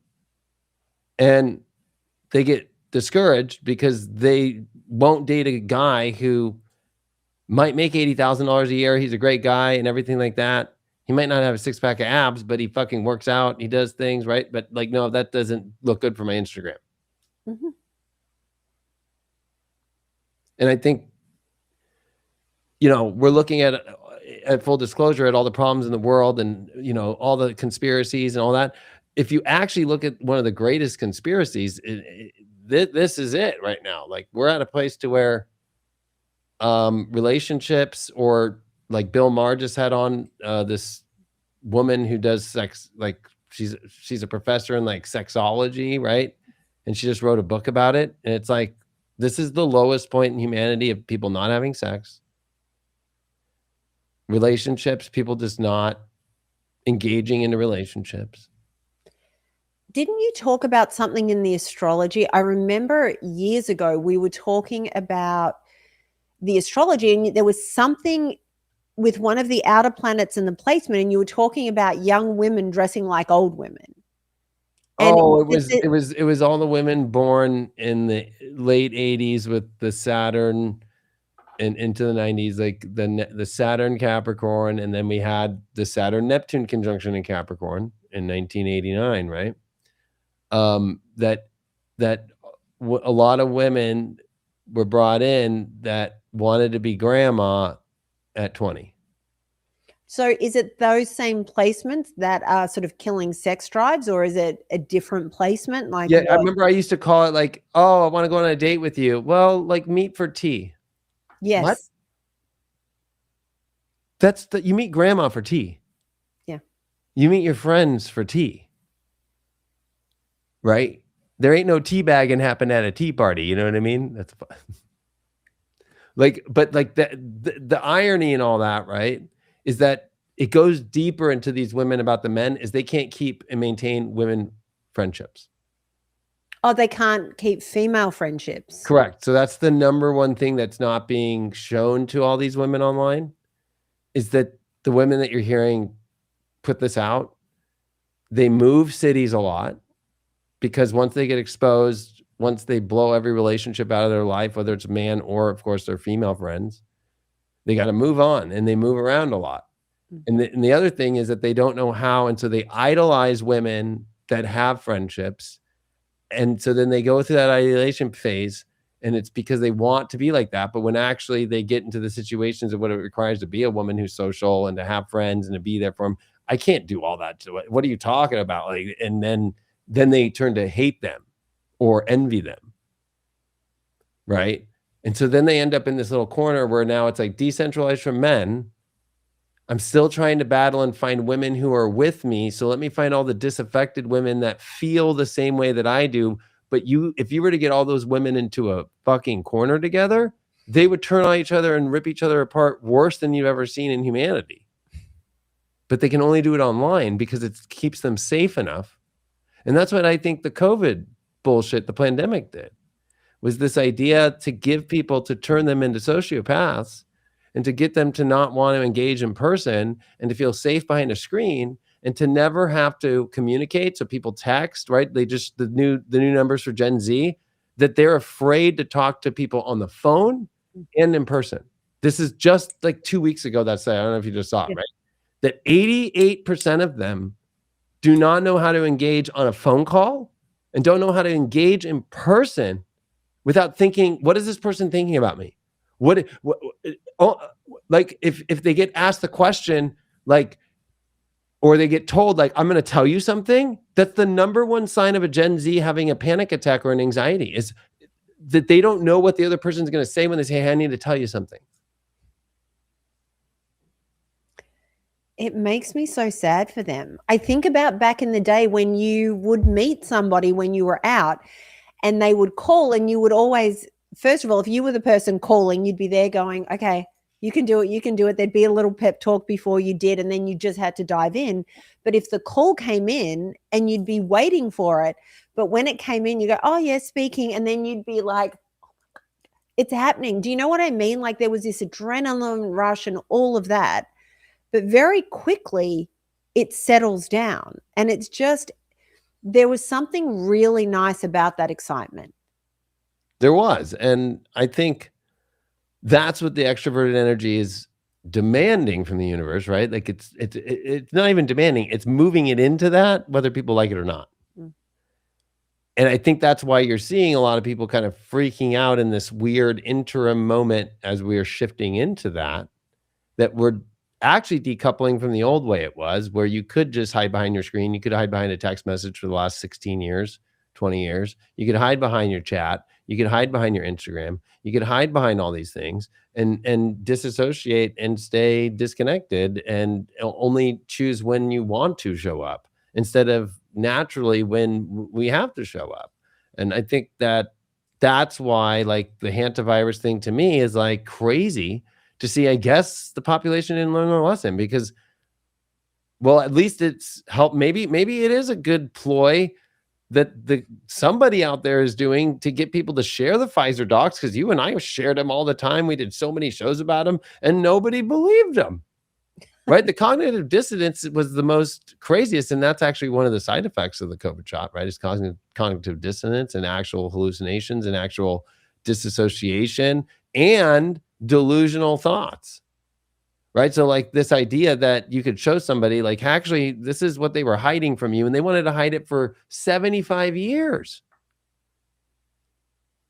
And in there, it's hantavirus. Yeah. So I have to go back a step because there's a question that I have. Something else that we've talked about on this show years ago, we talked about the depopulation placements that we've been experiencing. At what point does that placement end, and does the population start building again? Like, is it another decade? Is it a couple of decades? When was the baby boom? Was that the 40s or was it the 50s? 40s. Yeah, into the 40s, into the 50s, right? Pluto and Cancer into Leo. We're at the exact opposite place. Okay. How long is the transit from Pluto to Aquarius back to Cancer into Leo at that spot? Are you actually asking me, or is this a rhetorical question? Don't ask me to do math. I'm asking you because of the orbit of Pluto, right? So Pluto's 248 years around the sun. Right. Pluto went from Cancer, right, at the beginning of the 30s or in the 20s, but like made it all the way to Capricorn by 2008 and left being able to see it by a telescope in 2018. When we found it in 1930 is when it actually finally reaches on the other side in the northern part to where Pluto popped up and we were able to catch it. So within less than 100 years, Pluto went through half the zodiac. Right. So it's now in the place where it's out of bounds again, starting in August, right? Pluto only starts going out of bounds when it comes into Aquarius and when it's in the Cancer area coming out too, right? What's really wild though is that now it's 162 years until it comes back to that place, because the orbit is longer now. Yes. So the increase of what we saw from the 20s, 30s, and 40s to 2018 was Pluto, because Pluto is also an investor, right? The universe investing in extreme fast growth. Also, Now the entire transit back is going to be this depopulation or shrinking population. And there is no agenda behind that depopulation. It's just, it happened last time. It's just for issues that are what we're seeing right now in the most basic ways. Women don't want to have babies. Men don't either, though, right? Like there's men out there who are like, well, I don't have a good enough job, and so they let fear overtake them. So you got to look at it from both sides. You got to also look at it from like back the last time we had Pluto here, it was like we had dysentery and people were dying of, many different things that they didn't need to die of, right? They didn't have the access for it, or we think our food was bad now. I mean, yeah, it might have been whole food then, but refrigeration, there was a lot of bad things going on with stuff then. But so the next 160 years, because I'll count the 2 years of Pluto in Aquarius, is where Pluto is desolate, far away, so far in the south, out of bounds, that you don't see the world come back. So if you think about from 1776 till 1930, we'll use that discovery of Pluto date.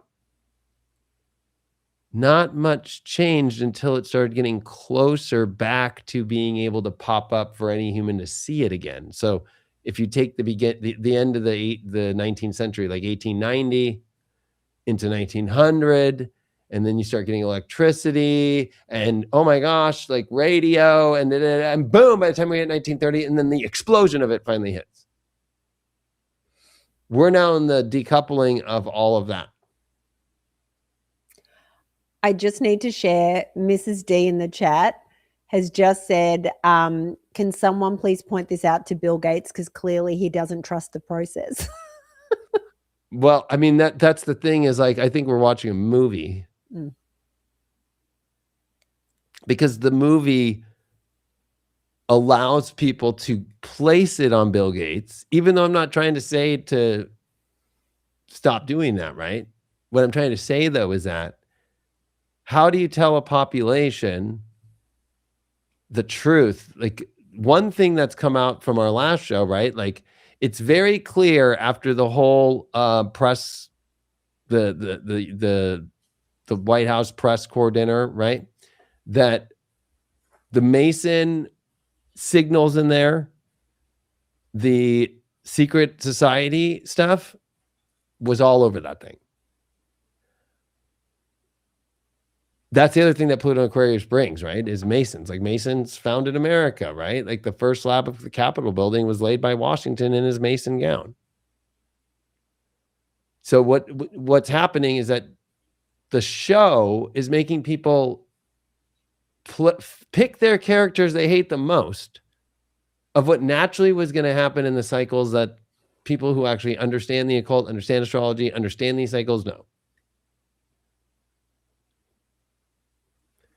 So it's like Rome, right? Like, have them distracted in the games. The games are the people believing in capitalism is bad and heterofatalism is the way to go. And then you have on the other side, it's Bill Gates and it's da-da-da. And so you have both sides right now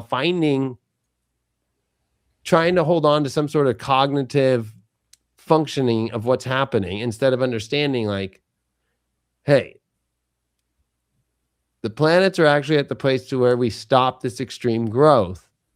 You have to start thinking about survival. This is why human design, and Ross says by 2027, we move out of the cross of planning and we're moving into the cross of the sleeping phoenix, right? And that has the 2034 gate of a manifesting generator to have to survive, right? And so I think it's really interesting to see both sides of it. Like, okay, one side wants to survive all on its own, like no men around. And the other side is like fighting for the survival of itself as well, but by wanting to connect. Now, the side that'll win will be the one that wants to connect, but it might not look the old way. I think that's going to be the interesting part. Is like, I think, it's not as the big community or the big tent we think, but much more like, hey, that person I know, I could go over there and maybe they have extra water or extra fuel when those things go down. But like the idea that, society is going to be on an app with some DoorDash or some, because it's kind of interesting. Like women now are like, I can just have a handyman come on my phone in a second, even though they always use that. They used to use the penny saver back in the day. One of my best friends growing up, his dad was just a handyman, and he put his ad in the penny saver, and I know all the stories. Well, I do want to say, so the chat's kind of lighting up and saying, my children want to have kids, but they're doing this, and people are talking about the financial aspect.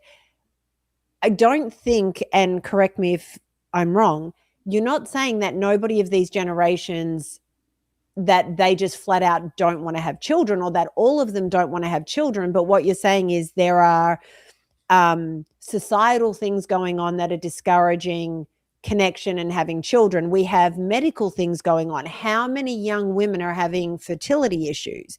And on previous shows, you and I have delved very except deeply. for this is the first year in Hall of Recorded History that's more modern, because we couldn't really record it back then, that women over 40 are having more babies than people that are younger in the Western world.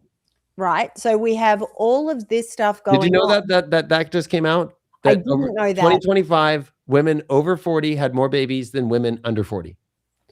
I didn't know that, but it makes sense because I know a lot of women have delayed it. But it's not just a matter of people not wanting to have children. There are so many factors that affect the ability to have children. We've got environmental factors. We've got all the hormonal issues. We've got the fertility issues. You've got some people just opting out. There is a huge push towards LGBTQ, and it's not saying that any of that is bad, but what we're saying is we're seeing more and more of that, which often leads to people deciding not to having children, because if you're in a relationship that is same sex, you suddenly have to look at reproductive and fertility treatments, and that costs a lot of money. So you've got all these different factors at play which are slowing down the ability for people to have children. And you're talking about it from an astrological aspect. Correct. As opposed to it being one finite reason why this is occurring. Well, what's Pluto in Aquarius? A fear of commitment. I need my autonomy. I need my own space. I want to be free whenever I want to be free. Yeah. And this is the shadow that Pluto is exposing. I don't want to have to connect when I need to. With a kid, you don't have a choice. Yeah. Right? Like, sorry, you might want to do this right now, but your kid is, especially as being a single dad, and I'm holding my 10-month-old and changing Aurora's diaper, and then, oh wait, let me put him on the ground for a second, and now he's crying, and I gotta get her diaper on as fast as I can. And then be all nice and hey, and do this. Like, there is no time for me to think about my own self and like what's on my phone going on right now in my life. No, you don't do that. You have to be 100% present. Yeah. And so, Pluto in Aquarius is the real cause of all of this that's going on in the world, right? And then you have people that came out of this whole like pandemic, and they set the bar to where people actually want to go back. Like, I want my world to where I'm just alone and I'm just sitting there and I don't have to do anything. So you have in the collective right now people being like, yeah, fucking, I hope this antivirus can get me out of the job I hate, and it can get me out of the relationship I hate, because that's what they learned through the pandemic, right? That was the biggest like life changes people did, was like, oh, I guess this relationship was just surviving off because that you did go to work every day, right? Or that this job I was doing was just because of all these benefits that actually they just put me on furlough and now I don't get anything. And you know what? I'm going to fucking do a job that I actually really like. I hated that job anyway. Well, this is going to happen without all the benefits of it. It's Aries. Like, so you have to be your true authentic self. You have to be who you really are. You can't lie to yourself and put on a mask anymore and then just be like, well, that was nice that this happened in order to help me. You got to look at that as crutches. Like Capricorn was crutches. Like it was like the old hermit card coming in like, hey, and I'll help guide you through this. It's opposite now. It's the Emperor card, like, you know, and then everybody's upset that people who are successful and stuff and doing things that they're afraid to do within themselves. And the Emperor card doesn't get there by blood. He gets there because he knows how to be social. He knows how to goals. It's the Aries card, right? He knows how to go for it. And so we're in a world right now that's stuck in Pluto Aquarius. And the trine from Uranus and Gemini is like, oh, you got to go use, I've been saying this lately, you need to use your airways, meaning like you have to talk. So just texting doesn't use the communication fully. Like you have to talk. And also we have our ears, which is connected as well to Gemini. You have to be able to have the air wave of the person's mouth come into your ears. Likewise, the breath and the energy around you is where the only place you can get out of that, I'll call it ice world of Pluto and Aquarius. And people are terrified of that. And they also want this like crazy autonomy. That's like, meaning I don't want to have responsibility for anything in a relationship. I don't want to have to have responsibility for anything at all. I don't want to have to commit to anything because that's Pluto and Aquarius. Like that's the fall of Pluto. Now that's not official in the astrology community yet, but that's where it would be, right? Like if you think about it and how it works, like that would be the fall. Like if you look at Mars falls in Cancer and it is exalted in Capricorn. You could also look at its detriment in Libra, and then of course it's also detriment in Taurus. But that's Mars gets two rulers. Pluto doesn't. It has one singular ruler, right? And so if you think about Pluto and Aquarius, what is Aquarius? I don't want to have to connect fully. I want to have my doorway exit. Now, what does Pluto want? Pluto is Scorpio. I want deep intimacy, vulnerability, and I don't want to have to let you go.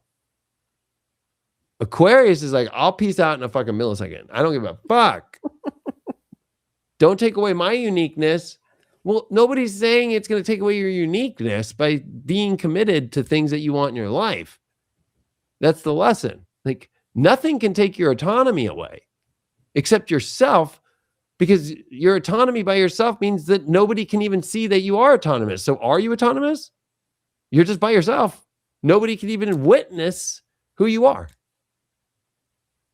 So then it's not autonomy, it's nothing. That's how, to me, I look at everything now with this hantavirus. It's just people just, and that's what pisses me off is that for the first time in all these years, the only thing I see now on my social media the last 2 days is the hantavirus, and more people hitting me up than ever. Oh my God, Leo King, like, what the fuck is up with this? I'm terrified. I'm like, did you not learn a fucking thing yet? Over the last fucking 6 years?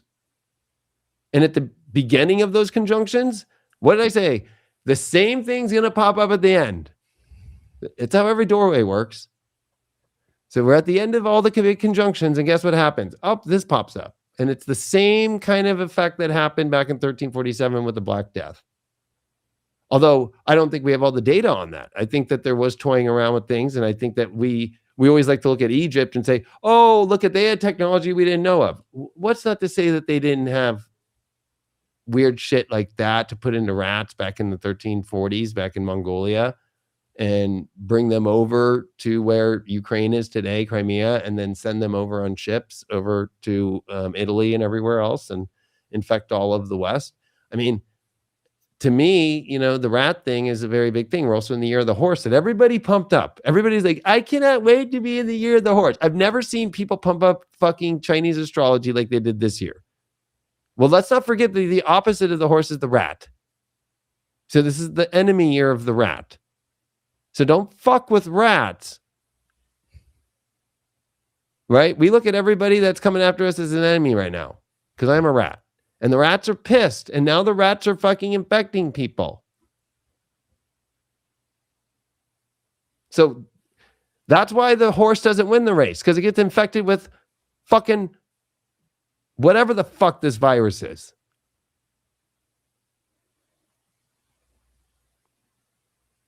I don't see people running anymore. They're all freaked out.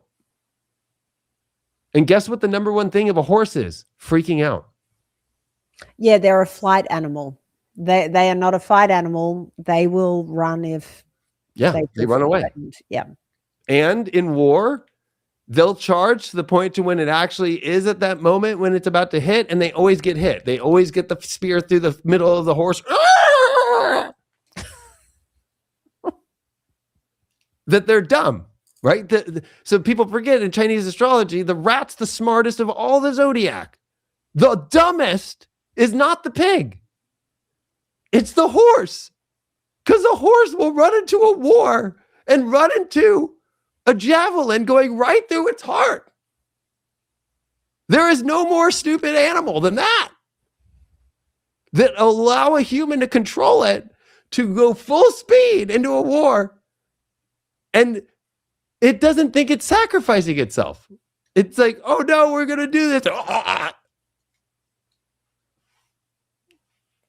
Not even a snake will do that. Not even look at all the other animals. They won't do that.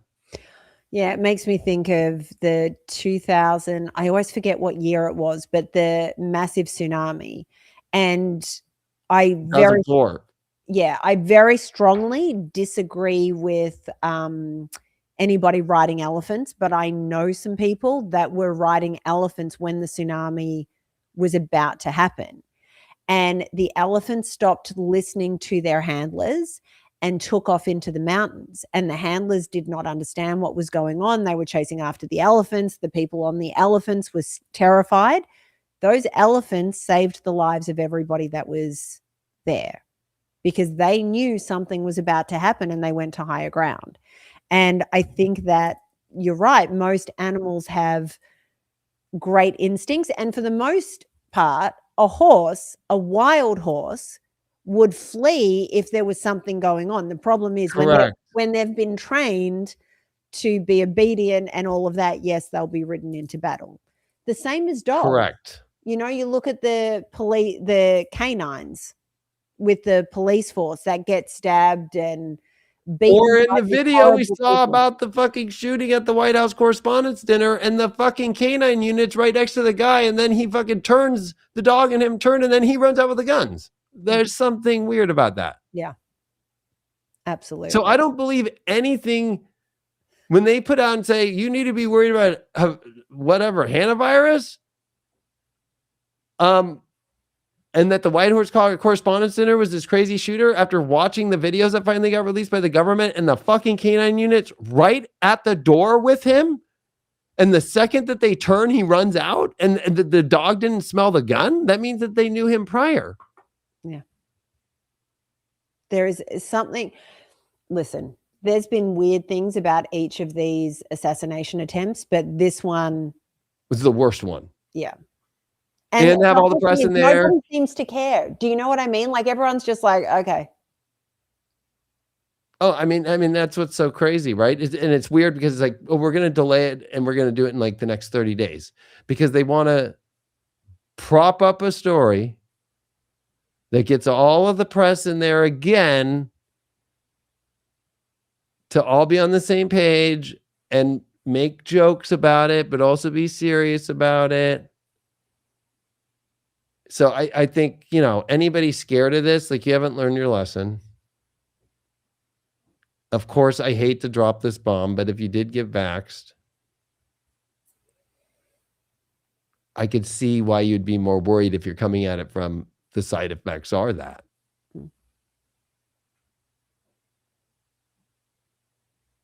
This is why people like you and I, which is the smallest sliver of humanity left, didn't get vaxxed. And I think I don't think that we prepared people enough as unvaccinated people to prepare the collective for the 85 to 80% of the world that's vaxxed and their extreme fears that Well, were going to come. the This is not a vaxxed, an unvaccinated fear, Havana virus. It's over half the world. the issue is, like, it's not about not wanting to prepare people. It was a matter of everybody was being shut down if you dissented from the official narrative and believing that science is settled. But speaking of the whole vaccine thing, there was a story this week, and all of the media outlets are saying study withheld the true effects of the COVID vaccine and the shingles study. And so they're going, Health Secretary Robert F. Kennedy Jr., who is a known vaccine skeptic, admitted that they withheld this study from publication. And I'm like, okay. And soon as I kept hearing the same narrative, like we've been seeing for the last 6 years, it is always the same headlines, the same verbiage, the same descriptors that are used. And I'm like, all right, there's something here. What most of them would report at some point through the story is that RFK has acknowledged that they withheld the study, but they withheld it because the conclusion was not supported by the data in the study.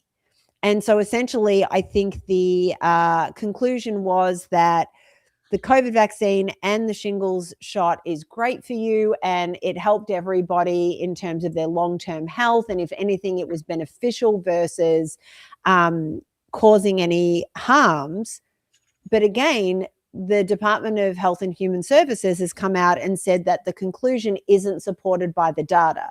But the media is so focused on the fact that he withheld this study versus looking into where the discrepancy in the data and the conclusion is. So that was a reasonably big story this week. Was it something that you saw? No, I saw it. I think that, like, that mixed with there was another story that had come out about the story that they already have, like, the papers in for the Havana virus vaccine, right? Which is just like COVID, right? Like all of them had already filed before COVID was announced and everything. Yep. So I think it's kind of like a combo of those things where, like, I think, like, let's be honest, like, this seems like a big event, the Havana virus, but it probably will not be unless it really is looked at about a vax after side effect. I mean, there's nothing. We have to deal with facts with Uranus and Gemini. And the only thing that's out there as a side effect of any drug that's ever been given, and the biggest drug that's ever been given in the world, is the COVID vax. And one of the main side effects is Havana virus, pulmonary embolism. And how are these people dying? Havana virus, pulmonary embolism. Yeah. So the question that I have is, does it make people more susceptible to picking this up? Or does a simple virus that wouldn't have affected them now become a Yes, deadly that's disease? what Dr. Gert Vandenbosch has been. I haven't seen anything that he's done. We all love Gert. Well, because, like, COVID's out of the news, right? But, like, the new strain BA 2.1 or whatever the fuck it is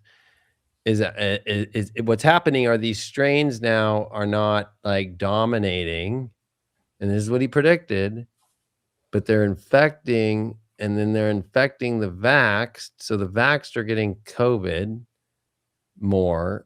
And what's happening now is that the virus is almost at the point to where it could fully infect the T cells.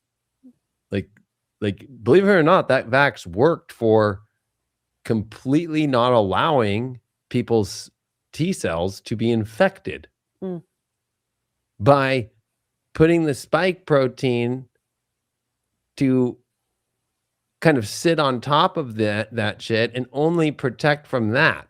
But what happens if a bunch of the cells in your body that are supposed to be neutral So if a Havana virus or a flu or whatever comes in, well then, oh, okay, that's what we have to fix.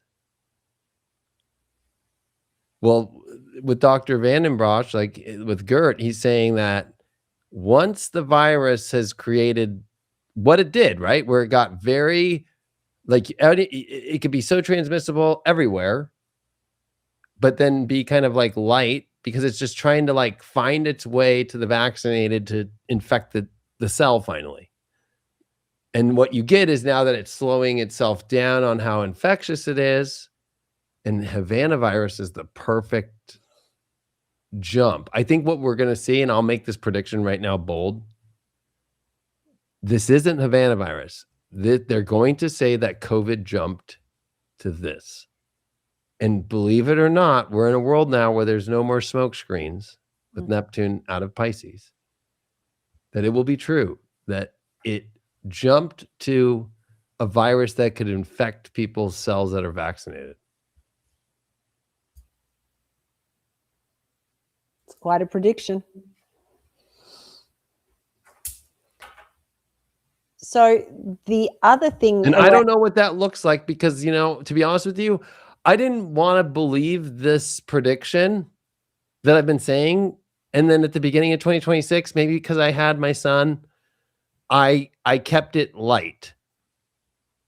I didn't go down the hardcore shit that I do with it when it comes to the Black Death shit. But we're at the exact same place of the Black Death coming. I would say that, but then I wouldn't go deeper. And because, you know, how do you live in a world as a 15% person who's unvaccinated, that never took a test, that never took any of the COVID shit at all, and you're somebody too, right? Hence, we've done this show for 5 years together.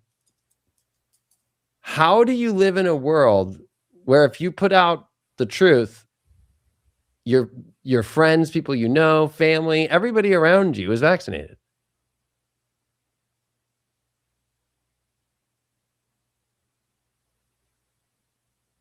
Right? So that's the biggest cover-up, is that even the politicians you all hate, most of them got vaxxed. Now, the ones that knew of the plan didn't, but most of them did. So now you're at a place to where, like, this is how society's gonna fall. We already are seeing planes. Did you see that plane hit that fucking guy's truck? That blew my mind. That poor dude. But dude, that dude was singing. He was like going down the road, like did it, and then just like. But he had and the whole, somebody I was like, protecting him. The fact that he survived that. I know. I like, dude.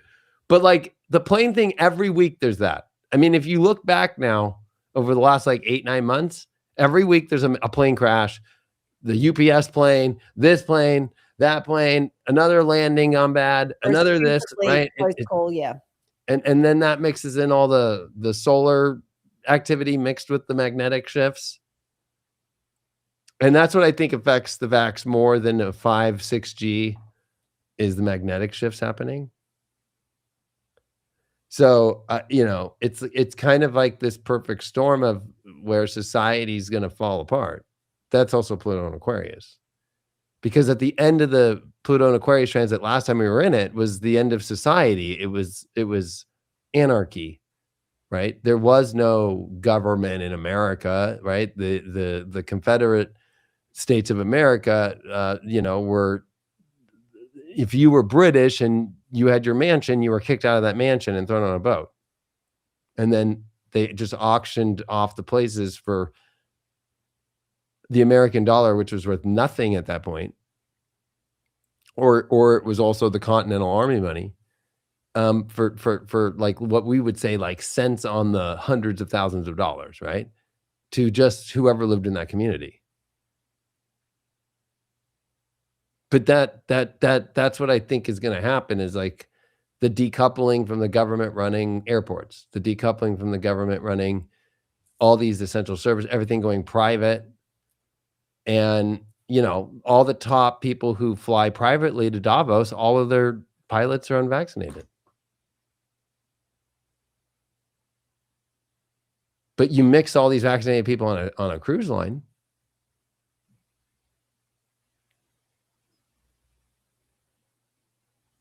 That's how you breed it. Anything now. Well, get vaccinated on a cruise line.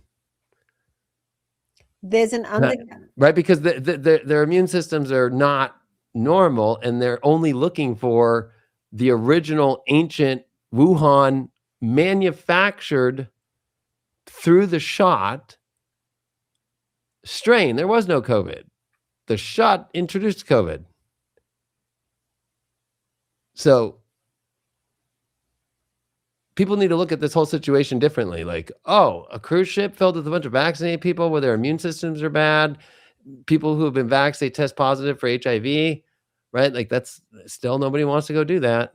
Or syphilis is going rampant right now. Did you see that story in the last week? No, I didn't. Because the medical story that I was looking at was the whole tick thing. Because they're just about to release, although there are people saying it's not a new vaccine, but they've got a vaccine against Lyme disease. And we know how Lyme disease affects so many Americans every single year. Yeah. And what do you know, right as they're about to release this vaccine, we have this crazy tick season where we've never seen this before, but animals like, I don't know if it was a deer or a moose, found dead, just covered head to toe in ticks. And while ticks can eventually bring an animal down, it takes a lot. Do you know what I mean? And there are animals out there that will naturally get ticks off different animals. But I saw a couple of videos, and I mean, who knows how accurate this is, but they're like, I'm walking, there are literally boxes just filled with ticks. It's almost as if they've been dropped here. And there are plenty of conspiracies about how ticks keep being bioengineered to cause disease. And if you look at it's been proven that Lyme disease was something that was manufactured and released as a bioweapon. Now we've got the Lone Star tick that's out there, which makes people allergic to consuming red meat. I will say there was a guy that put a video out and said, if you have an issue with ticks, the best thing you can do is go get yourself some peahens and have them on your property. So females for a peacock, and they will eat all the ticks. So there are things you can do to protect yourself, but people's immune systems are being attacked in a whole bunch of different ways on top of everything that you're talking about. Or who do you think I think the aliens are that I've said for the bugs. Years? The insects. Yeah. So I was laughing about the ticks. So they're invading us is what you're saying. Is it really that they're geoengineered by humans or by dark multidimensional beings that work with the insect aliens? Right? People have to reframe everything now. Like what is that? The tick thing is real. Yeah, so people in the chat are saying guinea hen will eat them, possums will eat them. I'm sure that chickens would probably eat them, like any of those birds that eat bugs. So, or whether you look back at old history of anybody with intelligence, including the oldest of people, they knew about ticks back then. They never went around any area that would have ticks. The problem is if they're being planted, that would stop you from going in a larger and larger area. Right. So like Nostradamus, for example, can't go to school because of the plagues at the time. And so he goes out into the fields to try and figure out a cure for the plague. But the idea of that is like during these moments, there's only so much you can and can't do. So like, I think we keep looking like we're put in some sort of jail when I think the jail is much more like the jail was 2020, you know, and then signing and sealing your name in 2021 to a shot, which then gave more amplification to mRNA technologies and for this idea of like what, you know, engineering is. And, you know, it's all tied to the Epstein files, and that's where it kind of origins kind of go. And then actually the last time those origins came are what you brought up at the beginning with Operation Paperclip and what the Nazis were doing and their experiments. And then they end up in South America. You know, Uranus and Gemini is not for the faint of heart, right? It is definitely where you have to keep your head on a swivel. You have to keep up to date with the news, which I know everybody's like, I don't like the news anymore. I don't want any of these things. Well, the notes came from the sky before they bombed. That's Uranus and Gemini. The sky is Uranus, Gemini, a note. So the ticks are a note from the universe. Don't be in these areas. But you know not the areas that they're infected, if you look at the map, are where all the nuclear bomb silos are. But not only that, there is a way to be able to observe the news without getting emotionally attached to it. And I think that's one of the biggest secrets. Go read the They don't want people around those areas because they're fucking with all the nukes. We said we're going to start nuke testing again. So all those fields and all those areas, go look at the map. I've looked at it a million times over now. The map, like we live in California. Do we worry about ticks? No, we don't. Thank goodness. Although we have to worry about rattlesnakes. Correct. So there's different worries wherever you are. But if you look at the sites of where all these big tick infestations and these boxes are arriving are all by nuclear silos. And I think because what you're seeing is that there was this funny reel I just saw, and it was a black reel, like making fun of white people, because like there's a bunch of nuclear silo sites that supposedly are supposed to be like our live nuclear sites, but they've been hollowed out and emptied, and they still got the silos down in there. And these white guys go down there and they can only stay down there for so long. And I love the black guy in the background. He's like, white people just, they're just going to keep going. You just keep walking down into this thing. Oh, that's some weird sludge down there. It's bad. It's crazy. It's creepy. Like that's one thing that, you know, I love about black people is they're not dumb when it comes to like scary movie shit or like, you know, like you're really going to go down that whole, white people are stupid, right? Like, well, oh, let's just keep walking down in this nuclear silo with all this nuclear waste everywhere and try and show people on Instagram like, oh shit, I could die down here. It's all for the clicks.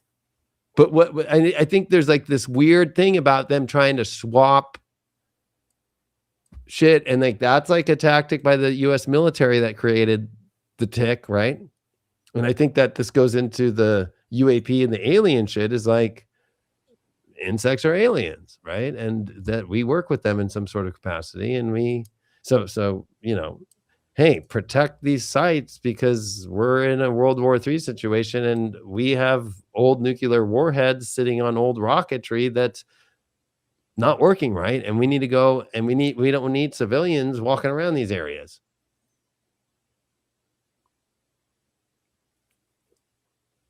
Like there's always a purpose for it. It's not like just depopulation. Like that's probably part of it. But then as I show you, like that happens with Pluto for the next 162 years. So like it's more about not depopulation, but that the world just decays. Right? That all the pump up of Pluto in the 80 years that it pumps itself, 82 years that it pumps itself up like it just did, all falls down. So it's kind of like a false, it's like a fair, right? Like, oh, pump up we got the Main Street here. We got the rides and it's the carnival that closes down. Right? So the world we live in and the centers that we go to our ATMs in are built off buildings that are the cheapest that you could build them, but make them look really nice. They're all facades.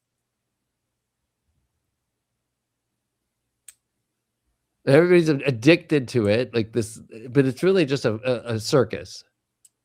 And there's no more carnies. So, and I think the other, because like some of the military news stuff, right? It's like They keep sending troops over. Right? I mean, the biggest stories is like every country now is like, yeah, there's massive fuel issues here. Yeah. California is in a bad space because we just found out that we're importing it from fucking South Korea, the Bahamas, and the UAE left OPEC this week. And what's crazy is at the pumps, the money changes. But if you go to an AutoZone and buy a quart of oil, that hasn't changed in price. It's a commodity. And what is the US dollar's reserve? Oil. That's what Nixon put in. So that's why. So it's not about your gas price for your pump. It's a commodity. It's a traded, oil is traded. And not only Just that, like silver or gold or Bitcoin. the oil companies made record profits. So yes, the cost of oil is going up per barrel, but they're still making more profits than they ever have before. So this isn't a crisis. We're importing as much as we ever have. This is a way to move money. Yes, but there is a caveat to it because one, in California, they got rid of a bunch of refineries. Yes. And they're importing. So that's the California issue. And that the last boat from the Strait of Hormuz came in and that's it, right? There's no what? And then in America, because we're now taking in Venezuelan crude because of that war that we won in a day with direct energy weapons, that is more thick and can only be handled offshore, like off of New Orleans and Louisiana and down in the southern part of America and the Gulf of America now. Now, do you know why it was called that? The Gulf of America? Because of the oil refineries. But those were not, there's some of them that was built for like Iranian or Iraqi crude, but Venezuelan crude is the thickest. So that's the problem, is that it's harder to refine when these refineries are set for different kinds of oil. And then now we're at a place to where these refineries were never updated because of all the environmentalists for so long. And so it takes more time. And you also have Gavin Newsom just destroying Then oil production. This is what I'm going to drop the bomb on. Why? Because you can look up the numbers yourself. We are at higher capacities of taking in oil than since 2020. Where's it going? Now, we have a strategic oil reserve that's almost empty. But during World War II, they set aside all the oil for a war, but they didn't record that to the public. I was going to ask, strategic reserve now. Do they have to inform us if they're not during a war, not during war stuff? So we're paying for the war, and they're telling you that we're paying because of the war, just not the way that you think. We're giving all of our oil and refining it for the jet fuel, all of the tanks, the Humvees, everything that we are going to need fuel and diesel and everything, especially jet fuel,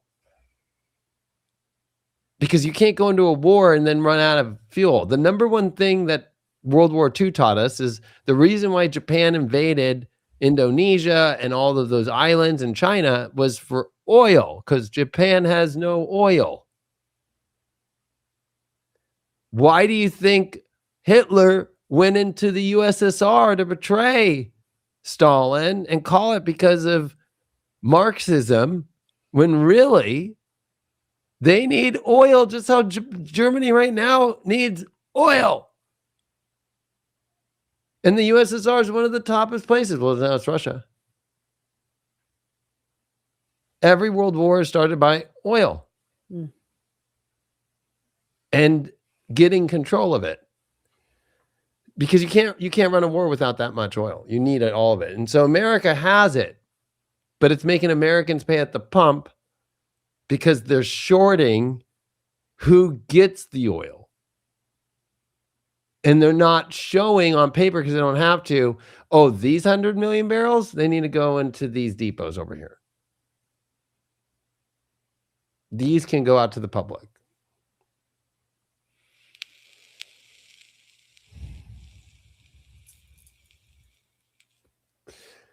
And we have a lot of oil we need. Hmm. America doesn't have an oil issue, though.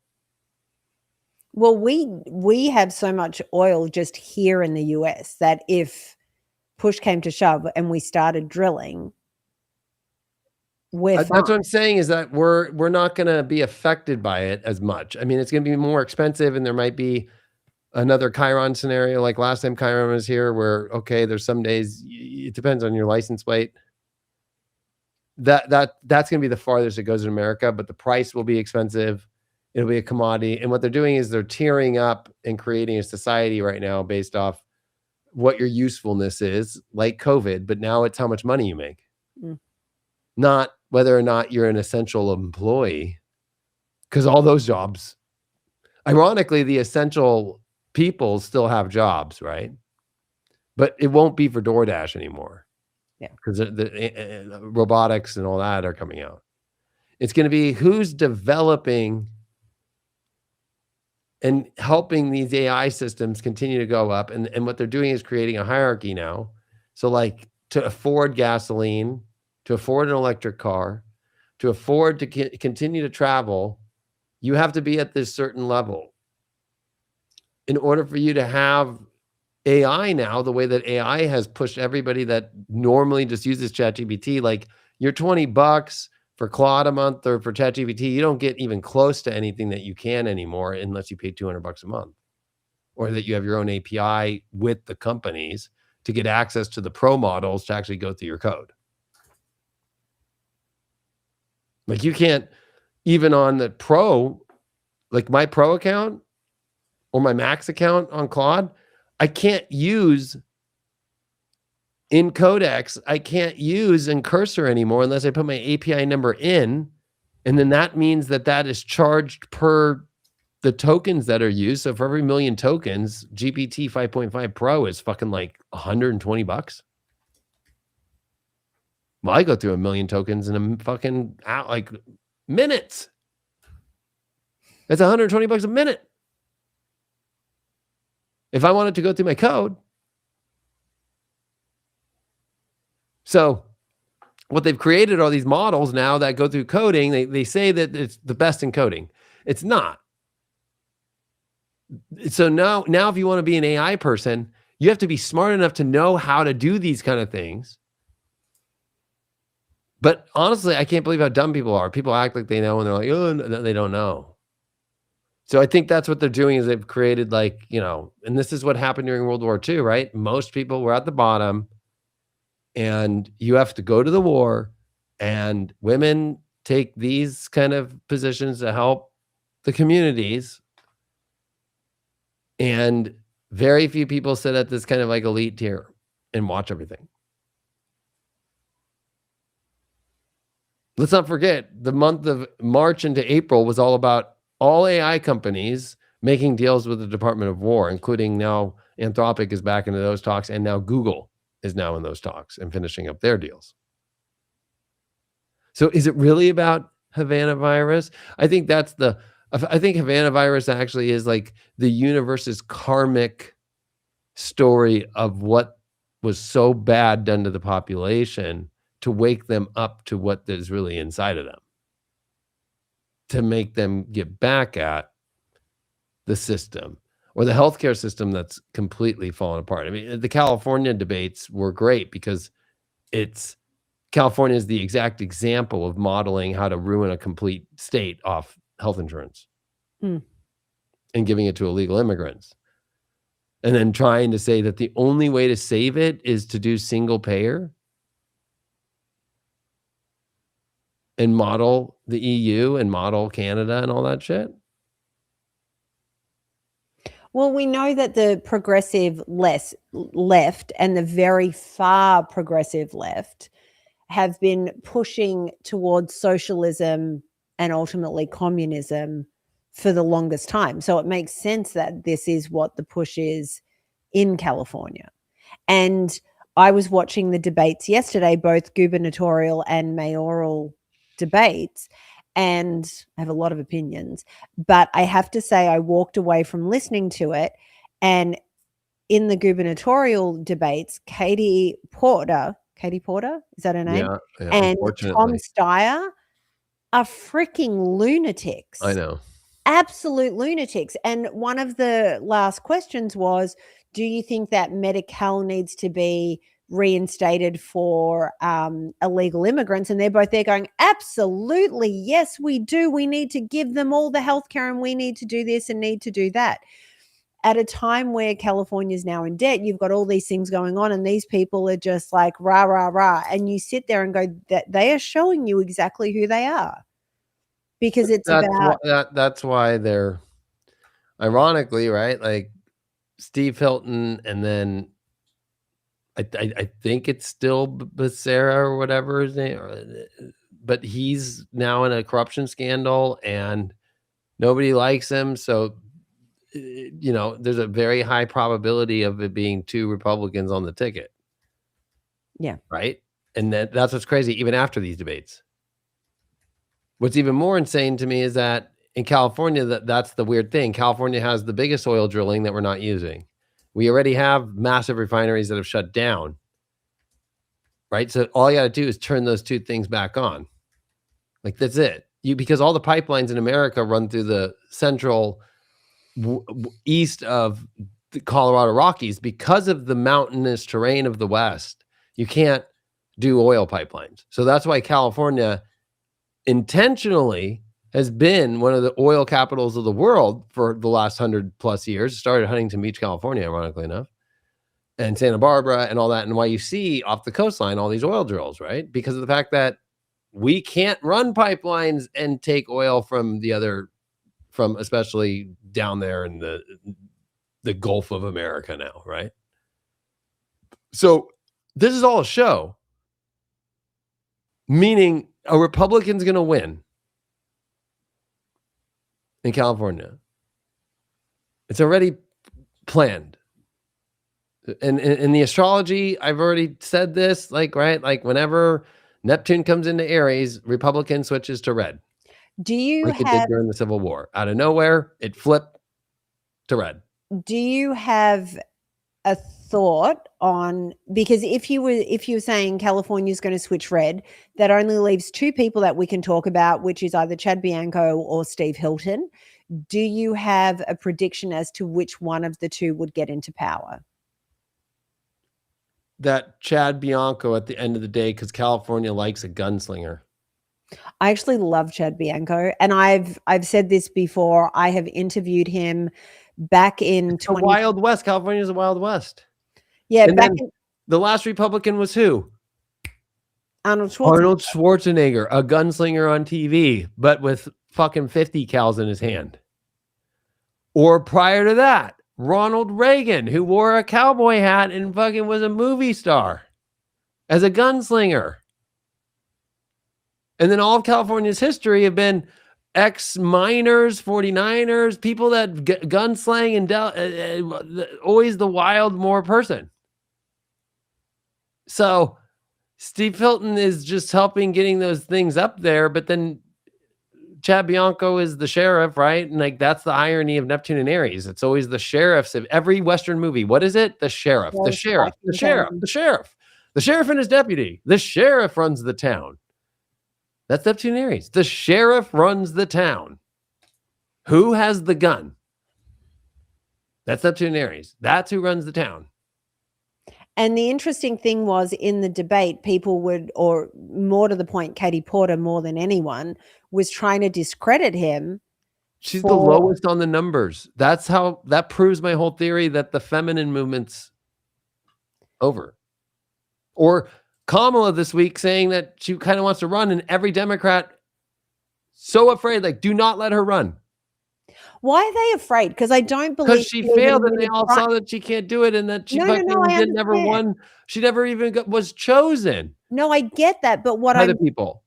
I understand that, but what I'm saying is, she probably wouldn't win the primary.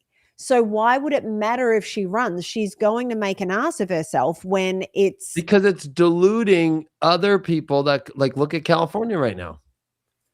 They don't have a strong candidate, right? You're putting up the AG who fucking was the HHS secretary who fucking was during COVID?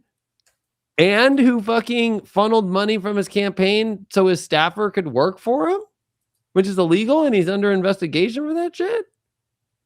And he just signs whatever Newsom says to do, and he doesn't let all these cities with sanctuary cities, or with all the crime that's happening in California, as the AG, he doesn't do shit. Yeah.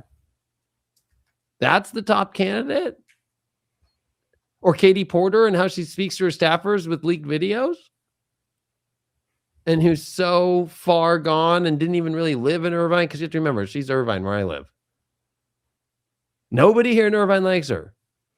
I was telling you before we started the show, so when I lived in Australia, we would see snippets of Katie Porter in hearings with her little whiteboard and breaking down numbers as there were hearings, especially with the pharmaceutical companies. And I thought she was just brilliant. I was like, this woman is so smart and common sense. And then I moved here and started seeing more about her coming out, and I was shocked. And watching the debate last night, and I will say I felt both debates were too short. I also feel that a minute, I understand that they need to keep things moving at a reasonable pace, but I feel like a minute is just that little bit too short for people to actually be able to give a comprehensive response to particular issues. And definitely in the gubernatorial debate, because there were only, in the mayoral debate, there were only 3 candidates. So they absolutely could have made the timing a little bit longer for answers, just because you can't get into any detail of what these people are going to actually implement when they've only got a minute or 30 seconds to respond. But watching this take place, and the name calling and the immaturity with which they were dealing with each other, and then the way they were trying to discredit Chad Bianco, and who was it who was saying to him, Mayor Villaraigosa of the old LA mayor, who was like, you're an oath keeper, and then he's like, yeah, I am. I've sworn the oath 3 times, and then they go, yeah, but no, you're part of the organization. He goes, go to the website and read the test, like our statement. And then he goes, yeah, but I saw all those or oath keepers on January 6th here on CNN. And he goes, yeah, and I watch politicians be pedophiles, but I don't lump you into that, right? That was the best comeback ever. This is what's happening, and this is why my prediction still stands that the Democrats will not be elected for over a decade, right? Like I said, this is the end of the Democrat Party. And people thought these local elections in Florida, Virginia, right, over the last 6 months, this is going to be a blue wave, right? And then that's what they said about 2022, that it's going to be a red wave. And it wasn't. Right now, all the Democrats are tripping out because California and the LA race are proving in the most liberal blue state that it ain't going that way. So if we flip to the mayoral race, and I know that there's controversy here, but do you see Spencer Pratt being 100%? He's already won it. He just already locked it in. Because I'll say, watching the debate last night, I thought he was brilliant. And I understand that there are people that don't like him for one particular reason. I'm not getting into that. But in terms of... I'll get into it. Because he put up a video about supporting Israel. You could look at this as 2 ways. He's being humanitarian and dealing with, there's a lot of anti-Semitism out there.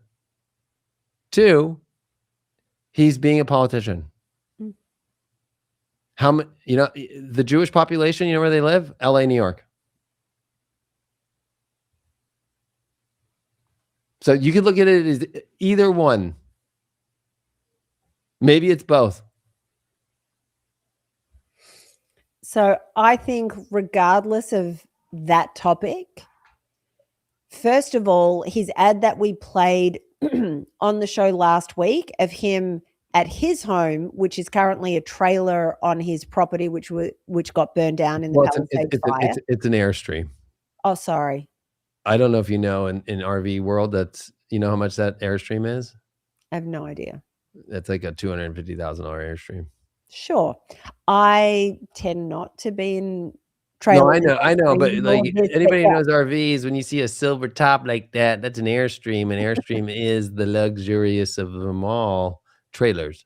Well, good for him, because if that's where he has to live while they're Oh, waiting for trust me, permits you're and clean up all of that. talking to me when it comes to fifth wheels, it's Yeah. Grand Design, and that's what I got, you know? So that ad was fantastic. And the other ad that came out, or video that came out, and I don't think it was his campaign that released it, but I thought this was brilliant, was an ad of him being a superhero like Batman, except it was SP.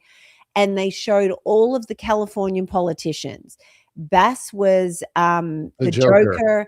And then you had Kamala there and Newsom and all of that, and just regular people coming in saying, I just want my kids to be safe. I just want this. And all of the politicians laughing at them. And then Spencer Pratt comes in, and there was no violence. They just threw tomatoes at the politicians. And to me, I was like, this is one of the best videos I have ever seen in a political campaign. Because he's I think whoever did it must have done Trump's one of like, she's for them, Donald Trump's for you. Oh, for they, them. They, them, right? Yeah. That his ad of him at the trailer, him going through and showing all of the fucking homeless and showing people shooting up, and then being like, here's their houses. Yeah. In her $3 million house, and here's her fucking $3 million house, and this is where they live. And they just let all this shit happen. This is me, and this is where I live. Yeah. Right? That's the same kind of thing, right? As the whole, like, what people are upset about. And that's what people are upset about with Democrats, is like, it doesn't matter about, like, the other thing I think that is the irony here is, like, the Democrats are still attacking, like, Trump. But the irony is, like, they're backing Trump in a lot of big decisions, like the ones in Congress, right? You don't see a big pushback in Congress about the war, right? You don't see a lot of Democrats pushing back on some of these crazier issues. They're all just talking points. Mm.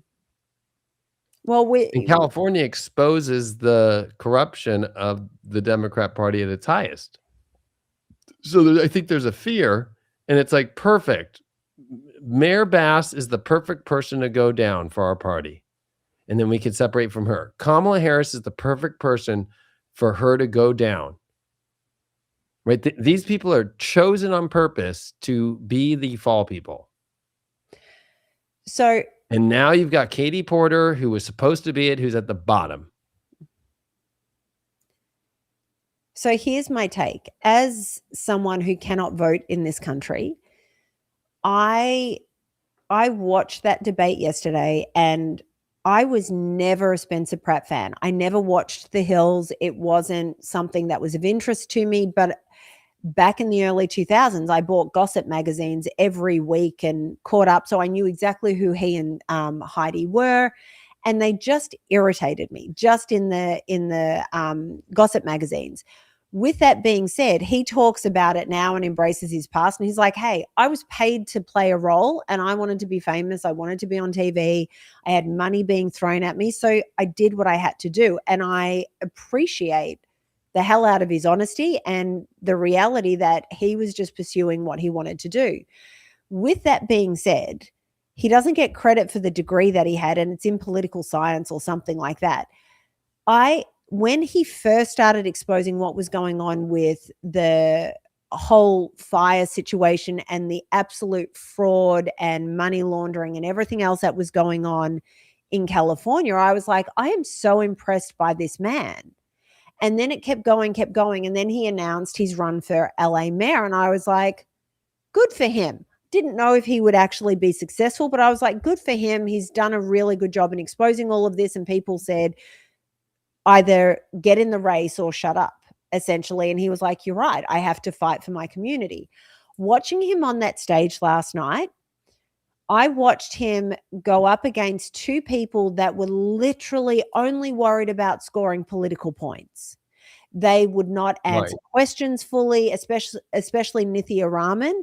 I don't know how to answer that, because she knew that Spencer Pratt would absolutely expose her record in how she was voting on particular issues and what have you. With that being said, Spencer Pratt, on the other hand, was prepared. He was concise. He was intelligent. He was thoughtful, and he was across every single issue that they put to him. And I walked away and went, if he doesn't win, there is something very wrong with the people of LA, just based on performance. Right. This isn't new though. No, but I haven't Going back going back in history,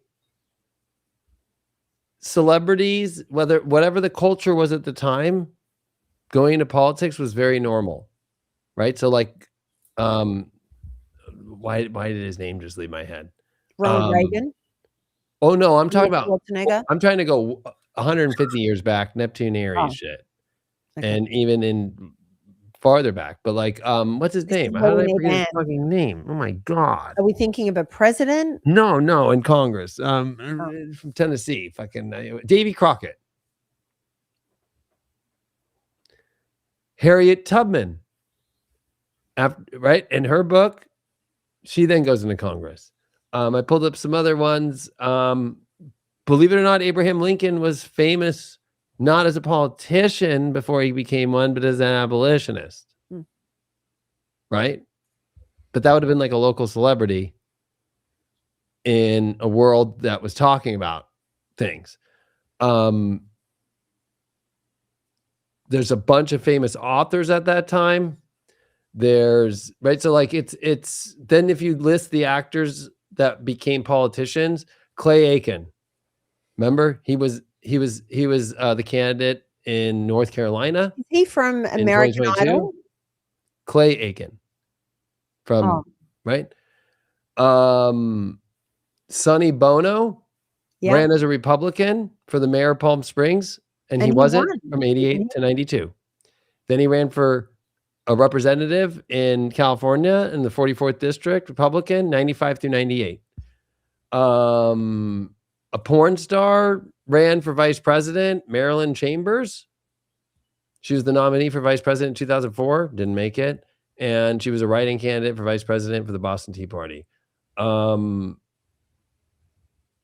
bunch of porn actors are showing. That's kind of crazy. Clint Eastwood. He was the mayor of Carmel of the Sea from 1986 to 88. I love Carmel. I could go on. The list is so long. But it's normal. And I yet don't know why they're people trying think to it's shame him not for his normal. past. Like Sonny Bono was the mayor of Palm Springs, then became a congressman.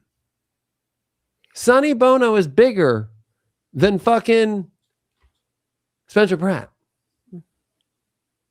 Donald Trump is bigger than all of them with his celebrity, and is that. Ronald Reagan was huge in film and became the governor of California and then became the president. It is normal.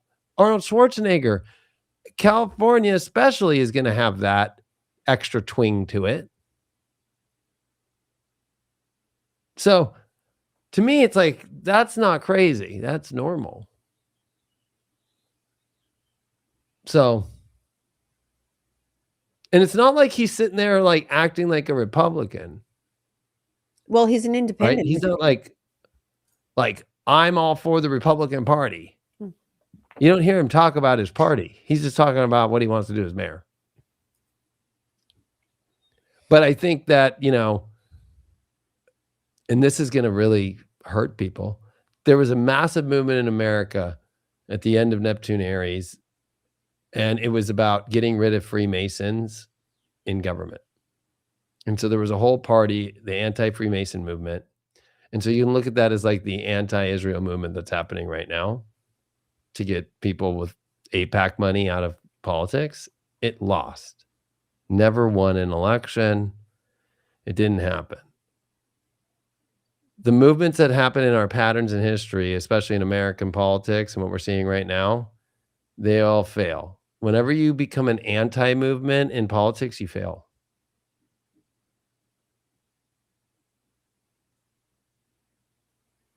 So the more you inflame the situation, you fail in the way that I wish there was a U.S. history professor on us with me right now, especially on presidents or local or even just politics, but political sci major. It doesn't work. So to answer people about Spencer Pratt because he made a video about Israel, well, do you think that's going to really go well for him to go against Israel when history shows if you try to be anti, the movement doesn't work. So I'm trying to give people some like different perspective here. But I think what the Democrat Party, and even if you look at the people on CNN after both debates, were terrified because it was like, this is what our party is. It's interesting though, because online I was at the grocery store at 9:30 at night and it was so crazy busy. I'm like, where are all these people? So I was standing in line and I was flicking through X, and you could see the echo chambers that people exist on. So I went to what was trending. Spencer Pratt was one of them. And depending on whose post it was and the comments underneath, they were either all Spencer Pratt destroyed everyone, he's going to win, this was amazing, or Spencer Pratt's an idiot, Karen Bass is our savior, she did such a great job, she's Remember, human. 68% to 70% or anywhere between 50% are bots now on the internet. Bots have overtaken humans. It was just so interesting because you could literally see the divide depending, but this is how a lot of people exist in terms of they're not looking for both sides of any issue. So there are certain people that exist in a world where everybody is agreeing with their thought process. That's what was interesting. And then the same thing happened with the gubernatorial debate as to whether it was pro Katie Porter or pro Tom. No, or pro Chad Bianco. Those were the two names that kept popping up. So what's crazier about all this is that Trump's numbers are the lowest of any president, right? But he got in because he got the most of Americans that you could gather. And now his numbers are the lowest. I don't even support him, and I voted for him.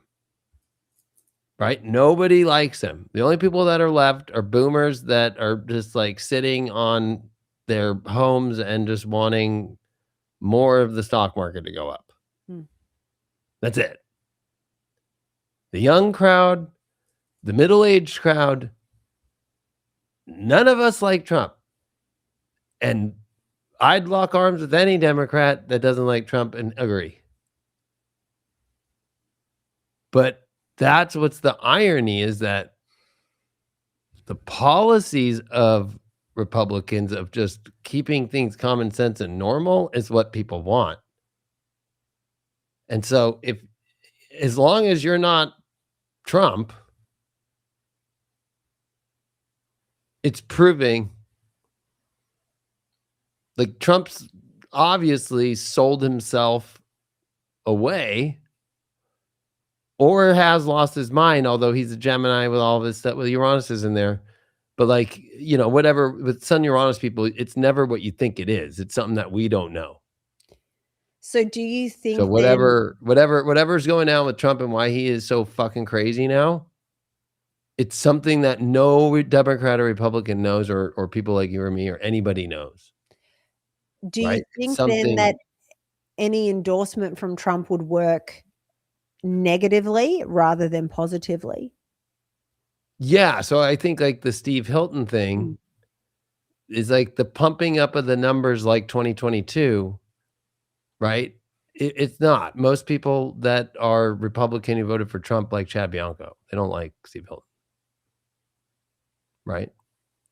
And at the end of the day, people want safety, and they want somebody who holds people accountable in government, and they don't want a politician. Right? Like, The problem with Steve Hilton is he's too much like Trump. He's a businessman, right? Where like Chad Bianco's just been a 30-year sheriff, like, you know, like that motherfucker. He's not afraid to call shit out, but he has his head on a swivel, and he was, you know, I think he's saving it for the campaign when it goes a little bit more extreme in June when the primary comes, of playing the videos of he was the voice of America to tell the world to not shut down during COVID. He was the voice. Well, he was the one who said, I have just instructed all of my sheriffs to allow people to live their lives. Right. And then that was followed by the Orange County sheriff. Right. And so what happened? Southern California, outside of Los Angeles, became the safe haven of the world during COVID. People thought California was the craziest place for COVID. It was outside of Orange County and Riverside County.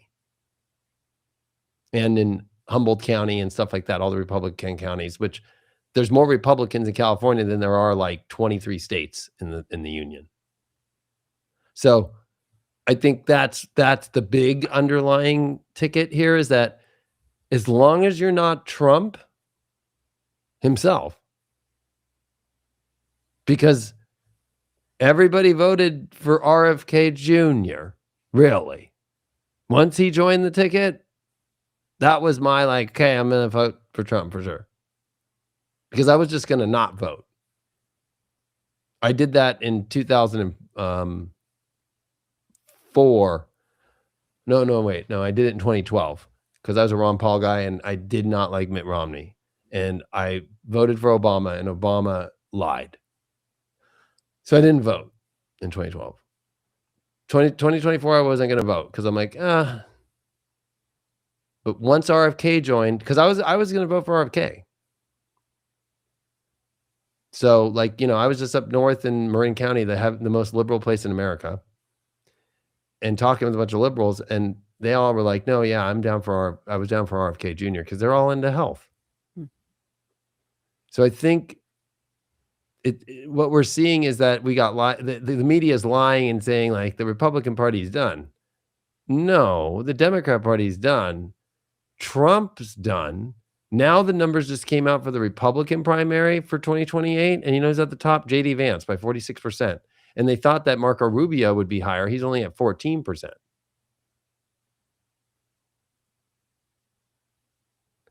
So everybody's like, I don't want Trump. That's what it is. But you can't say that about Chad Bianco or you know, because guess what happens with Steve Hilton? That's who got endorsed. That's why I said on the show with you a couple of weeks ago, I said that is a gift to Chad Bianco, because if you get endorsed by Trump now, it is a fucking death wish. Do you see Trump's numbers trending back up at some point before the end of his presidency? Because I mean, most presidents go through this wave with their numbers. No, he didn't. His numbers went down right away. They only trickled up a little bit when the U.S. economy finally got saved and we got out of the recession. People forget we were in the recession from 2008, and it was about 2017 when he came in, that by 2018, the numbers showed massive growth for the first time since the recession. So Trump's numbers went up about the economy, and Trump's numbers were high on economy throughout his presidency. But when it came to foreign policy and when it came to, overall, just like living, right? Like, right. Rents were low. Money was high. Credit was easy to get. So Trump had high numbers about the economy. That's why people re-voted for him again. Like, we want that, because under Biden, it was the worst numbers about economy, but Trump has now joined Biden at the bottom. So like he can't do that with having the highest gas price there's ever been in America. Right. He's higher than Bush. He's higher than Biden. Those are the three top. And Obama had some moments, but he inherited that and then kind of tried to bring it down, but normalized the $4 gas, right? It was Trump who brought the gas down to like back to $2 after Obama, right? So Trump had those numbers, but he's lost all those numbers now. The only thing he has high numbers in is about immigration. But not everybody thinks that way, right? Especially, it depends on immigration. It's illegal immigration that he's high about, but like normal immigration, it's hard to be in this country or to be seen or to be talked to because it's a mess. So I think the problem here is like we're watching a movie, and the movie is, Trump's going to be the ultimate guy that everybody doesn't like. But now they've just exposed to you the Karen Basses of the world. They've just exposed to you the Katie Porters and the Kamala Harrises, and nobody definitely wants that. Mhm. And so then they throw up these people that are in the middle. They can talk normal, they can stand up, and they can be in the middle. And plus, we're in Neptune and Aries, so it's going to be a man, not a woman. Right? So that could change, of course, with Pluto in Aquarius. Last time Pluto was in Aquarius and Neptune was in Aries was Queen Elizabeth I. That's what she was born with, though. Mm. So there's a woman that was born that is the future, just not now. So can we move on? I've got one last story. Yeah, I got to go too. So. And I have to go because I'm really sort of fading. But the Epstein suicide note that was released, I have to ask your thoughts because I read it. I didn't read it. I didn't even know that it came out. Okay, so let me. Yeah, if you could share it. All right, hang on. Let me do this a different way. I mean, sorry. to me, it kind of reminds me of like the whole David Wilcock letter that his friend read on his live stream, kind of like, right?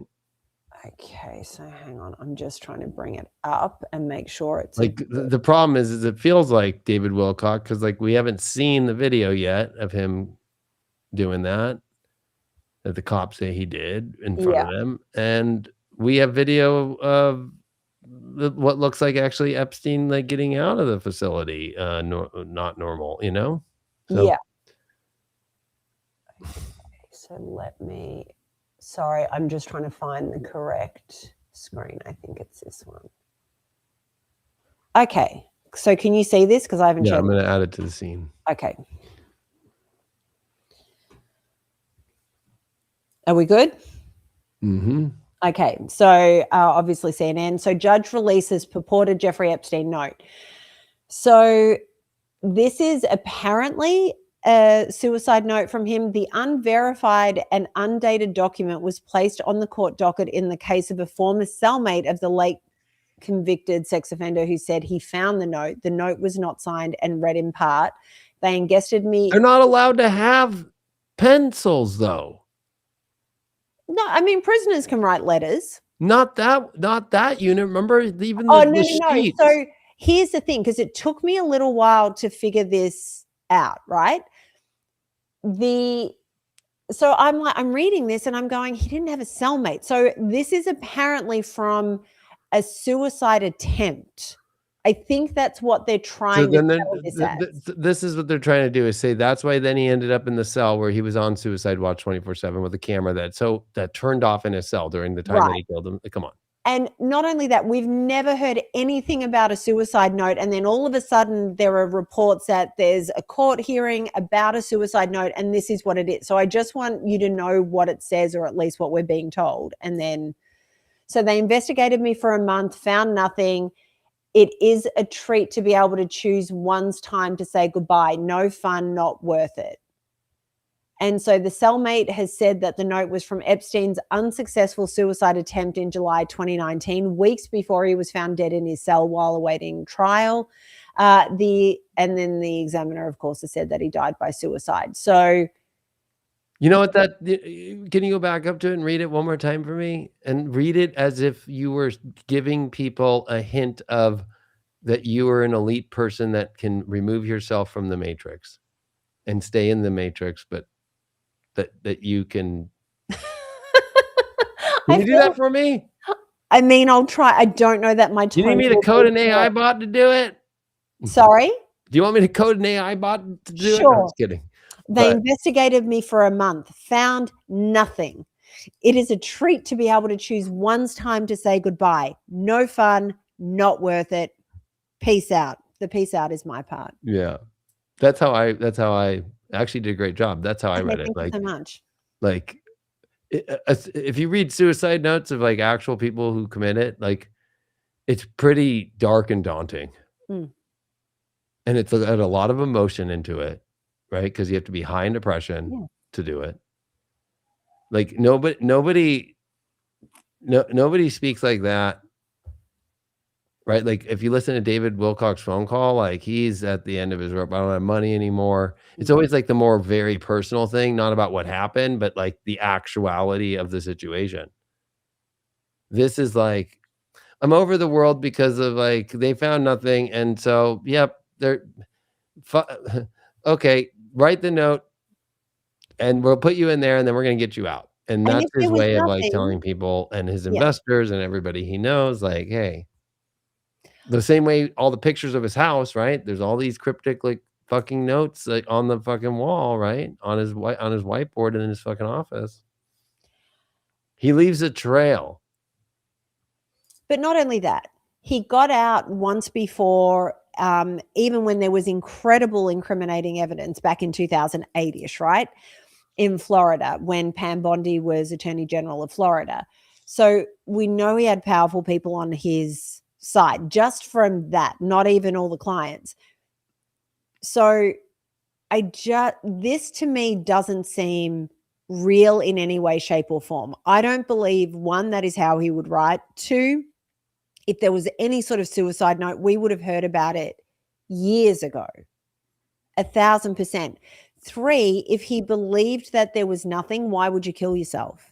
If you got out of any sort of punishment initially, and you're sitting there going, they found nothing, you would know it was a matter of time before you were getting out again. Just none of it adds up. None of it makes sense. No, and the problem now with AI and with they need to like actually like put up the scanned file to have people like coders and software engineers, I guess, like go, that was actually the file that was scanned at that date. Okay, so you're talking about I need all the metadata of that file. Yeah. The problem is they just give the media a JPEG now of whatever they want and just call that as truth. And it looks like, oh, because we put that on the top of it. And not only that, you're one of the most covered men in the world in terms of media in that moment. You're going to kill yourself, and you are purporting your innocence. You're not going to write something a little more in depth, and you're not going to sign it. I'm calling bullshit. But that's, if you look at his house, he did the same thing. There was no, that's how it's not an unalive situation. Yeah, and I mean, they still can't say where he got all his money from when he was just a high school teacher. Nothing wrong with that's all part of that's part of those million plus documents that are still redacted. Is that's the time when the monies were exchanged. I mean, we know about the lotto money. Must be nice. And do you know there's some study that somebody did, or they went back and researched, majority of the lotto winners are tied to the military and CIA. Yeah, guaranteed.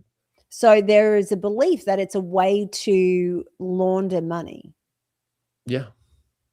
That's what it is. And to help funnel that laundered money to the people that they want to go do crazy shit, the same way that, arms dealers are used that we keep out of jail, like Biden sending the number one arms dealer back to Russia, because we always use them to go talk to our enemies to give them weapons in order for them to go do things that we don't want to be on paper doing. Yeah. And so Epstein is that guy for a lot of different things, but he's not the main character of that story of what all the stuff he does. He was the front man. Yeah. So, I think that's why, that I think it's been an interesting episode, because the unfortunate part is the worst case scenario about the hantavirus is for the vaccinated. That's the only fact that you can connect with, that's a side effect. And it does a pulmonary embolism, which is very much connected to blood, right, and to the lungs, right, and it's like an instant kind of death, which is also the other part of adult instant whatever syndrome or whatever. Sudden adult death syndrome. Sudden adult death, and so that I think people, that's worst case scenario, but best case scenario, the way that unless it's been fucked with, which is also, is that really what happened in Wuhan, or did they set that story up to make you believe this now, that that's a normal gain of function research that's happening all the time to do that shit? I don't know, but I think then looking at everything else right now, I think as long as you're in your true self and you do that and you don't get lost in watching all this stuff and taking it and reacting to it so quick. I can't believe how many people reacted to this antivirus thing and that are continuing. That's all I see. Like, no, you guys didn't learn shit from COVID? Like, it does take time to learn how to detach, I guess, emotionally from the news stories, because we talked about this a few weeks back, I think, or a couple of months back. Back when we started this show, there was certain topics that we would talk about, certain news stories, where I would get emotionally affected. I would, even if I wasn't saying anything outwardly, inwardly I would be a little panicked. How am I going to get through this? All of this. Whereas now I sit back and there is a genuine disconnect, but it takes time and you have to be very conscious about your desire to disconnect from all of that. So it takes time, and I think people just need to focus on learning how to get to that place, because that's going to be the healthiest way to be able to observe without being attached. Yeah, I agree with that. I just want to show this, that during the Black Death, the countries to pay attention to, I'm going to zoom in. So it's all Western Europe. So, like, where is this boat going to land? Do you know? Let me Google it and I will give you an answer. It's in Spain. Okay. And why has Spain been in the news lately? I don't know. I should know. During this Iran war, they have not allowed an American airplane or jet land or get supplies or do anything. Oh, really? Right? So they're one of the NATO allies that have said no to America. Is it a coincidence that the boat is going to port in Spain? Today, what's the other country that got a case that was big? France, Switzerland. So I wish I could kind of, I guess, people could see my cursor. Yeah. So, like, ironically, like, where everything happened is where this all is, where like Aleppo is, like Constantinople, like this is where the Ukraine war in Crimea is, okay? Right? Because up here, here's Kyiv, right? Right here. Right?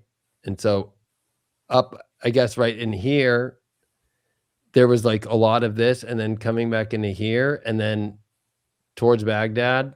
But like what happened was the big fighting was where you see these lines, the New Sari, Old Sahari, and the Astrakhan. These up here were the tribes of the Mongolian Empire that were in fights with the West. Okay. And so all the trading between the East and the West began here in the 1300s. What happened was, once the fighting began and they started throwing over bodies that had the Black Death, right? People freaked out, got on their boats. And so the early numbers are 1346, 1347. By 1348, this is the astrology we're in right now, is moving into the 1348, 1349. So where the orange is are. Spain, Italy, the lower parts of Europe. And ironically, Paris is in there, or I mean, France is in there too. That time period in the lighter color of the 48, but then the 49 is the orange. So that's where it's gonna hit, if it does hit the most. And ironically, some parts of the Middle East, Baghdad, right? And then ironically, through Jerusalem and Gaza, it'll hit there too. So it doesn't get really crazy until 1315 to 51. And that takes out, remember, this took out half the population. Hmm.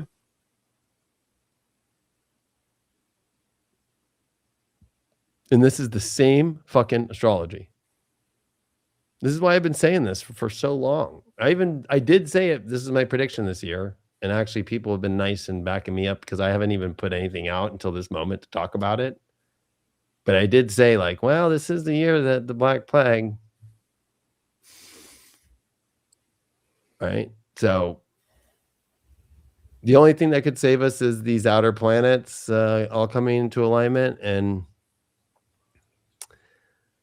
you know, in a way that I can't predict on how it could be saved. Or you were at my last lecture at Conscious Life Expo where I said there's something that is allowing us, or actually the one I just did in Marin actually was, I was like, there's something allowing it to be to where it's like gonna hit and then something throws it off.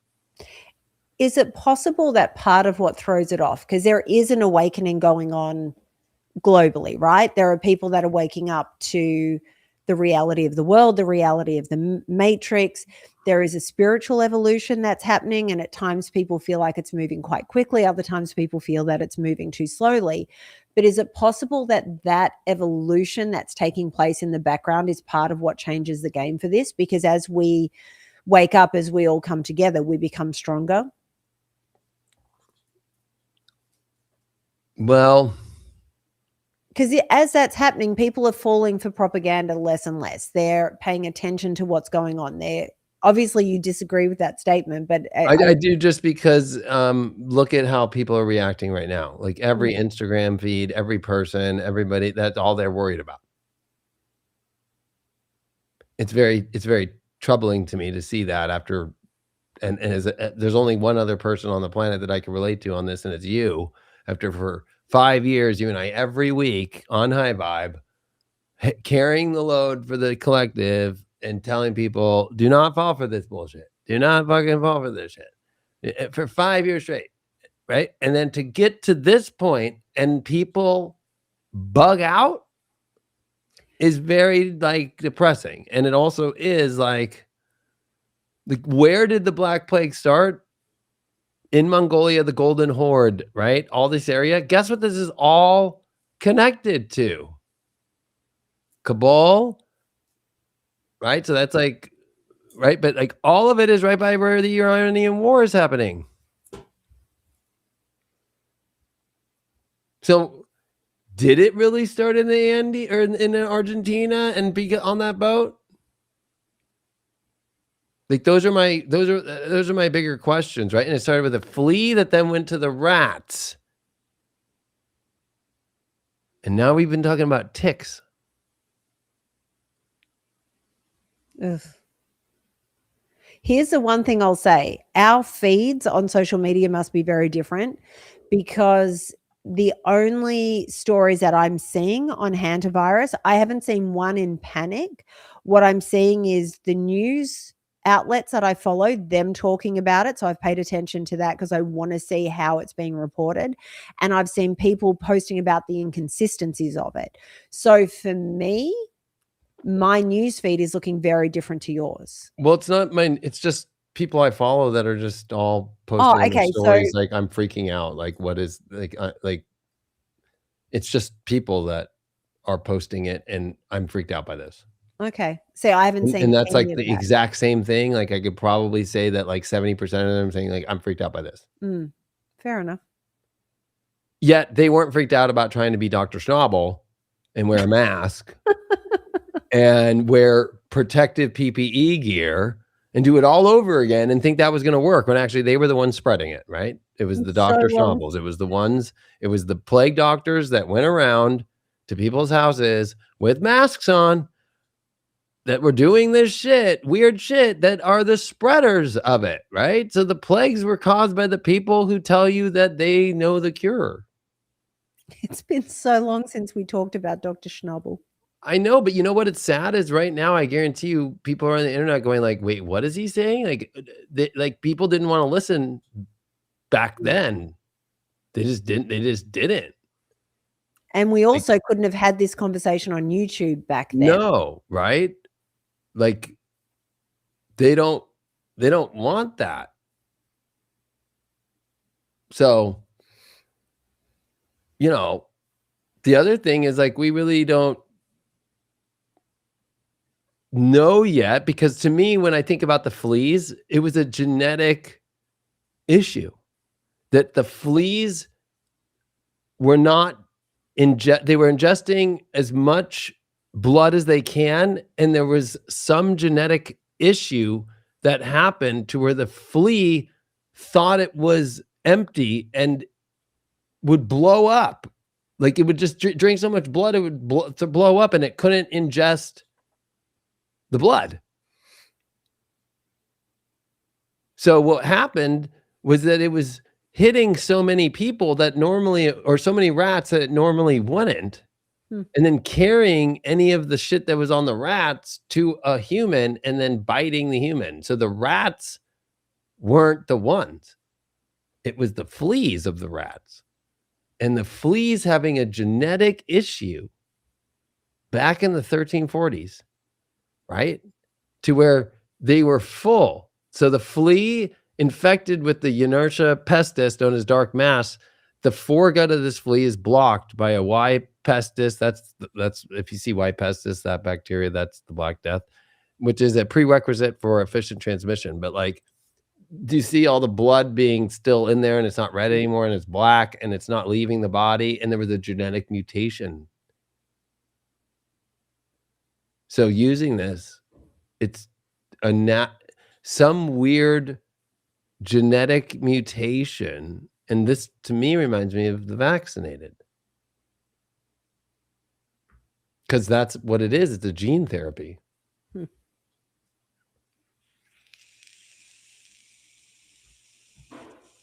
Which then, what is the COVID shot filled with? Bacteria.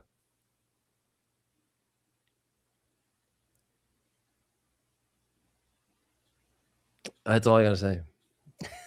SV40 is bacteria. So maybe the tick thing, right? And then it was weird. This was the other story. Angel Stadium, where I live right next to, closed down half of it for a rodent infestation. Oh, of course, perfect timing. It was like a day before. So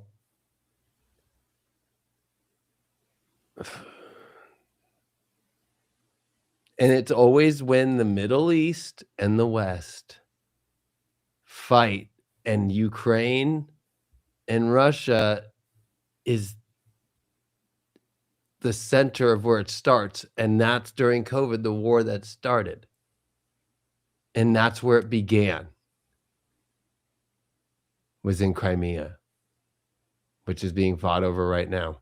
And so it's been slowly happening the same way to now. And now it's at East and West fighting. So I don't want to scare people, but like that was easy to predict. As an astrologer. I can't believe astrologers didn't predict it. But we'll see. If you're vaccinated, go get your detox shit. It's not that hard. It's not hard to detox off that shit with natural fucking ingredients. Like go to Dr. Peter McCullough's fucking page. Yeah, there are a lot of they doctors call now. it now, but the Yeah, Occult Foundation, or there's another one, and they sell it, and it's cheap, and it's fucking natural, and it gets rid of all the fucking spike protein in your fucking system. Yeah, there are a lot of doctors now. Because that's what's crazy. Just 3 weeks ago, he just came out and he's like, dude, I just tested another person who was vaxxed, right? They hadn't had the vax in 3 years, and their spike protein levels and also the code of the vaccine, right? Whatever that fucking code is genetically that's in people, was super high levels still. So that's what happened with the fleas, right? The blood just kept, there wasn't enough. The same thing with like a vaccinated person, like there is no stopping mechanism of when the spike protein will stop producing. There is no end date, right? So whenever a rat's involved, that's when you pay attention. So in a year of the horse. I'll leave it there. In California, for sure, will turn red because it's a Virgo and Saturn, Neptune are out of Pisces, and we dealt with crazy clowns running the state for the whole Pisces transits of the last fucking 15 plus years. So, thank God. And then everybody's going to want to be in California, which has been my prediction since 2020. That everybody's going to move and regret their move to Florida. Florida's going to go blue.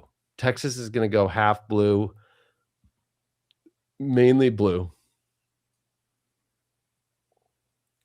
And California will be red. Which I've said that a million times, but get out of Florida. There's nobody coming there. Do you think anybody's going to be as DeSantis as a governor to run and have that same vibe? Once you have somebody like that, and then somebody tries to kind of copy that, but not the same thing. It's the same thing with like Newsom, like Katie Porter trying to be a Newsom doesn't work. So.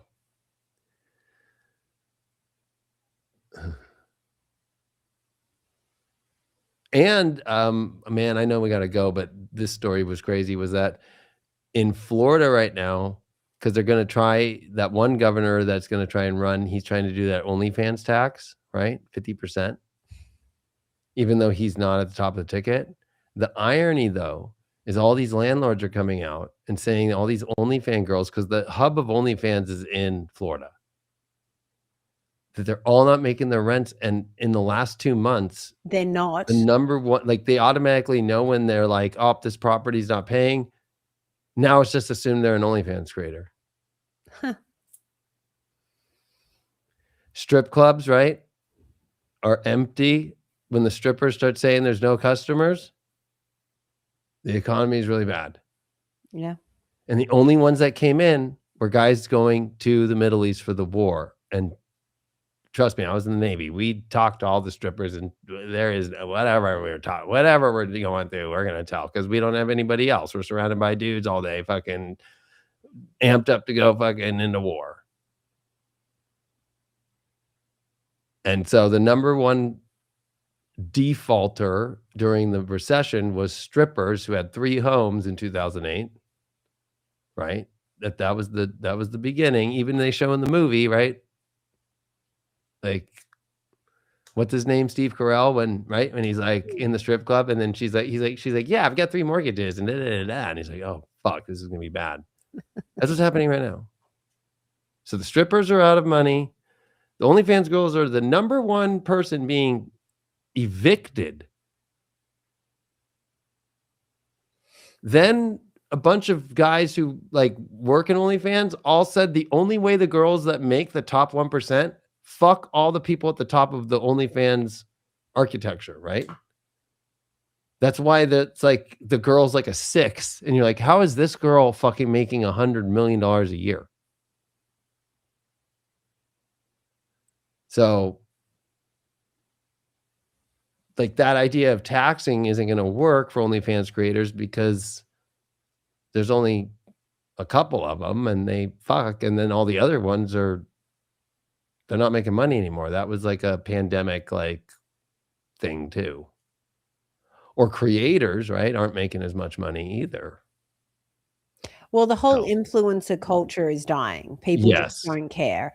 And part of it is that they destroyed themselves because they became influencers because they were so relatable and people loved that. And then they made so much money that they became completely unrelatable because instead of staying humble and sticking to the truth of who they were, they became, oh my God, look at this, and started complaining about their very, very first world problems. And people started going, well, fuck you. We're over here struggling. We've supported you for years, and this is what you're posting about. Like, stop. And so people have just hit a point where they've had enough of that. And then you've got all the wannabe influencers where people are just like, we don't care about you anymore. Go away. And there doesn't seem to be much originality, and people have just moved on. It's very similar to the whole celebrity culture. It was like the celebrity culture shifted, and then it's just gotten to a point where people are like, I don't care. Yeah, that's what TikTok was. Like some of the stuff with the Chinese and why the government got out, we know of. But the other part was TikTok's idea was give people who would never be picked for an audition or be popular ever on social media because they're not that interesting, and blow them up. Yeah. To make everybody go on to that to chase the same dream. Now it got sold, and now people are leaving TikTok in droves, right? So, well, it's mostly ads. People just don't care. Right? So like, but also it's the dream that was crushed of an intentional dream that came during TikTok was a COVID thing. Anything that got hot in the middle of COVID is dying right now. Yeah. OnlyFans, TikTok, you can just go down all the list, right? Like survival gear, all these kind of things. Like people are just like, but what the irony right now is AI, not creators, but AI coding and people in AI are the only ones getting VC money, and Stripe, if you're an AI company, automatically will say yes, and we'll give you your money today. If you're not, and you don't have people coming on, it's like, no, we're not going to give it. You need to go through 60 days and we'll see.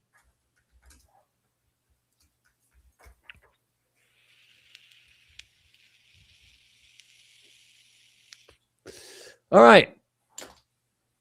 I'll see you when I'm back from Sedona, and yeah, we'll be back in the studio. Wants to watch the live stream if you don't want to come out, even though you should come out. There's still some tickets left, but and they're pretty cheap. But the live stream is available for all Saturday and the Saturday night party. That's part of one of the best things of the event every year, and then it's fucking crazy. It is the dopest spiritual fucking party thrown. There is no other cool one. And then Sunday, all for just $79, and so you get like, I don't know, it's like 20 hours of coverage with all of the cameras, and Rion and I together with our 4K cinema stuff, and we do it proper. And the stage is the best stage you could talk on. Better, it's like a TED Talk stage. It's really good. So, and of course, travel safe while you're getting there. Oh yeah. Oh yeah, I'm a Leo in the middle of all this Aries, and Pluto's done opposing my sun. Uranus is off my moon. Uranus is sextile my sun right now in Gemini. I'm finally like been through this shit, and I'm on the other. I'm the lucky sign this year, Leo, right? Like with being all pure Leo, like fuck. I've got Saturn trying my Uranus right now. I got Saturn beginning to trine my Venus. I'm like, okay. I got Chiron trying my Mercury, my ascendant. I got Uranus sextile my sun. Hey. You ready to go? I'm ready to roll the dice. All right. We'll talk later. Thanks, everyone. And if you want to see Natalie and I do the show every week in studio, just she's sick right now, but we do it in studio on High Vibe for 5+ years every week. Yeah. I can't believe Adios. 5 years. I know. Bye-bye. Something is wrong with the world. You can feel it in the static, in the signals, in the fractures no one else wants to see. I thought I was chasing a secret, a hidden code, a machine buried beneath the noise. But the deeper I went, the more reality began to tear. The city opened, the mask came off, and beyond the chaos, there was another world, ancient, radiant, waiting. And in its light, a woman, Lady Avalon, not a dream, not a ghost, a guide, a warning, a key. Spirit Dial was never just technology. It was a doorway, a threshold between what is ending and what comes next. Now the old world is collapsing in plain sight. The new one is already calling. And once you cross that line, once you see what waits on the other side, you do not return the same. I see it. The gate is open. No. Tell them I'm not coming back. I'm finishing this right now. The signal has changed. The future is opening. And this is only the beginning. It's the Spirit Dial. It bridges the fracture. How long has it been here? Waiting for you to answer. Waiting for you to answer. Get your mind blown. Lady Avalon. Only on spiritdial.ai. The signal has changed. The future is opening. And this is only the beginning.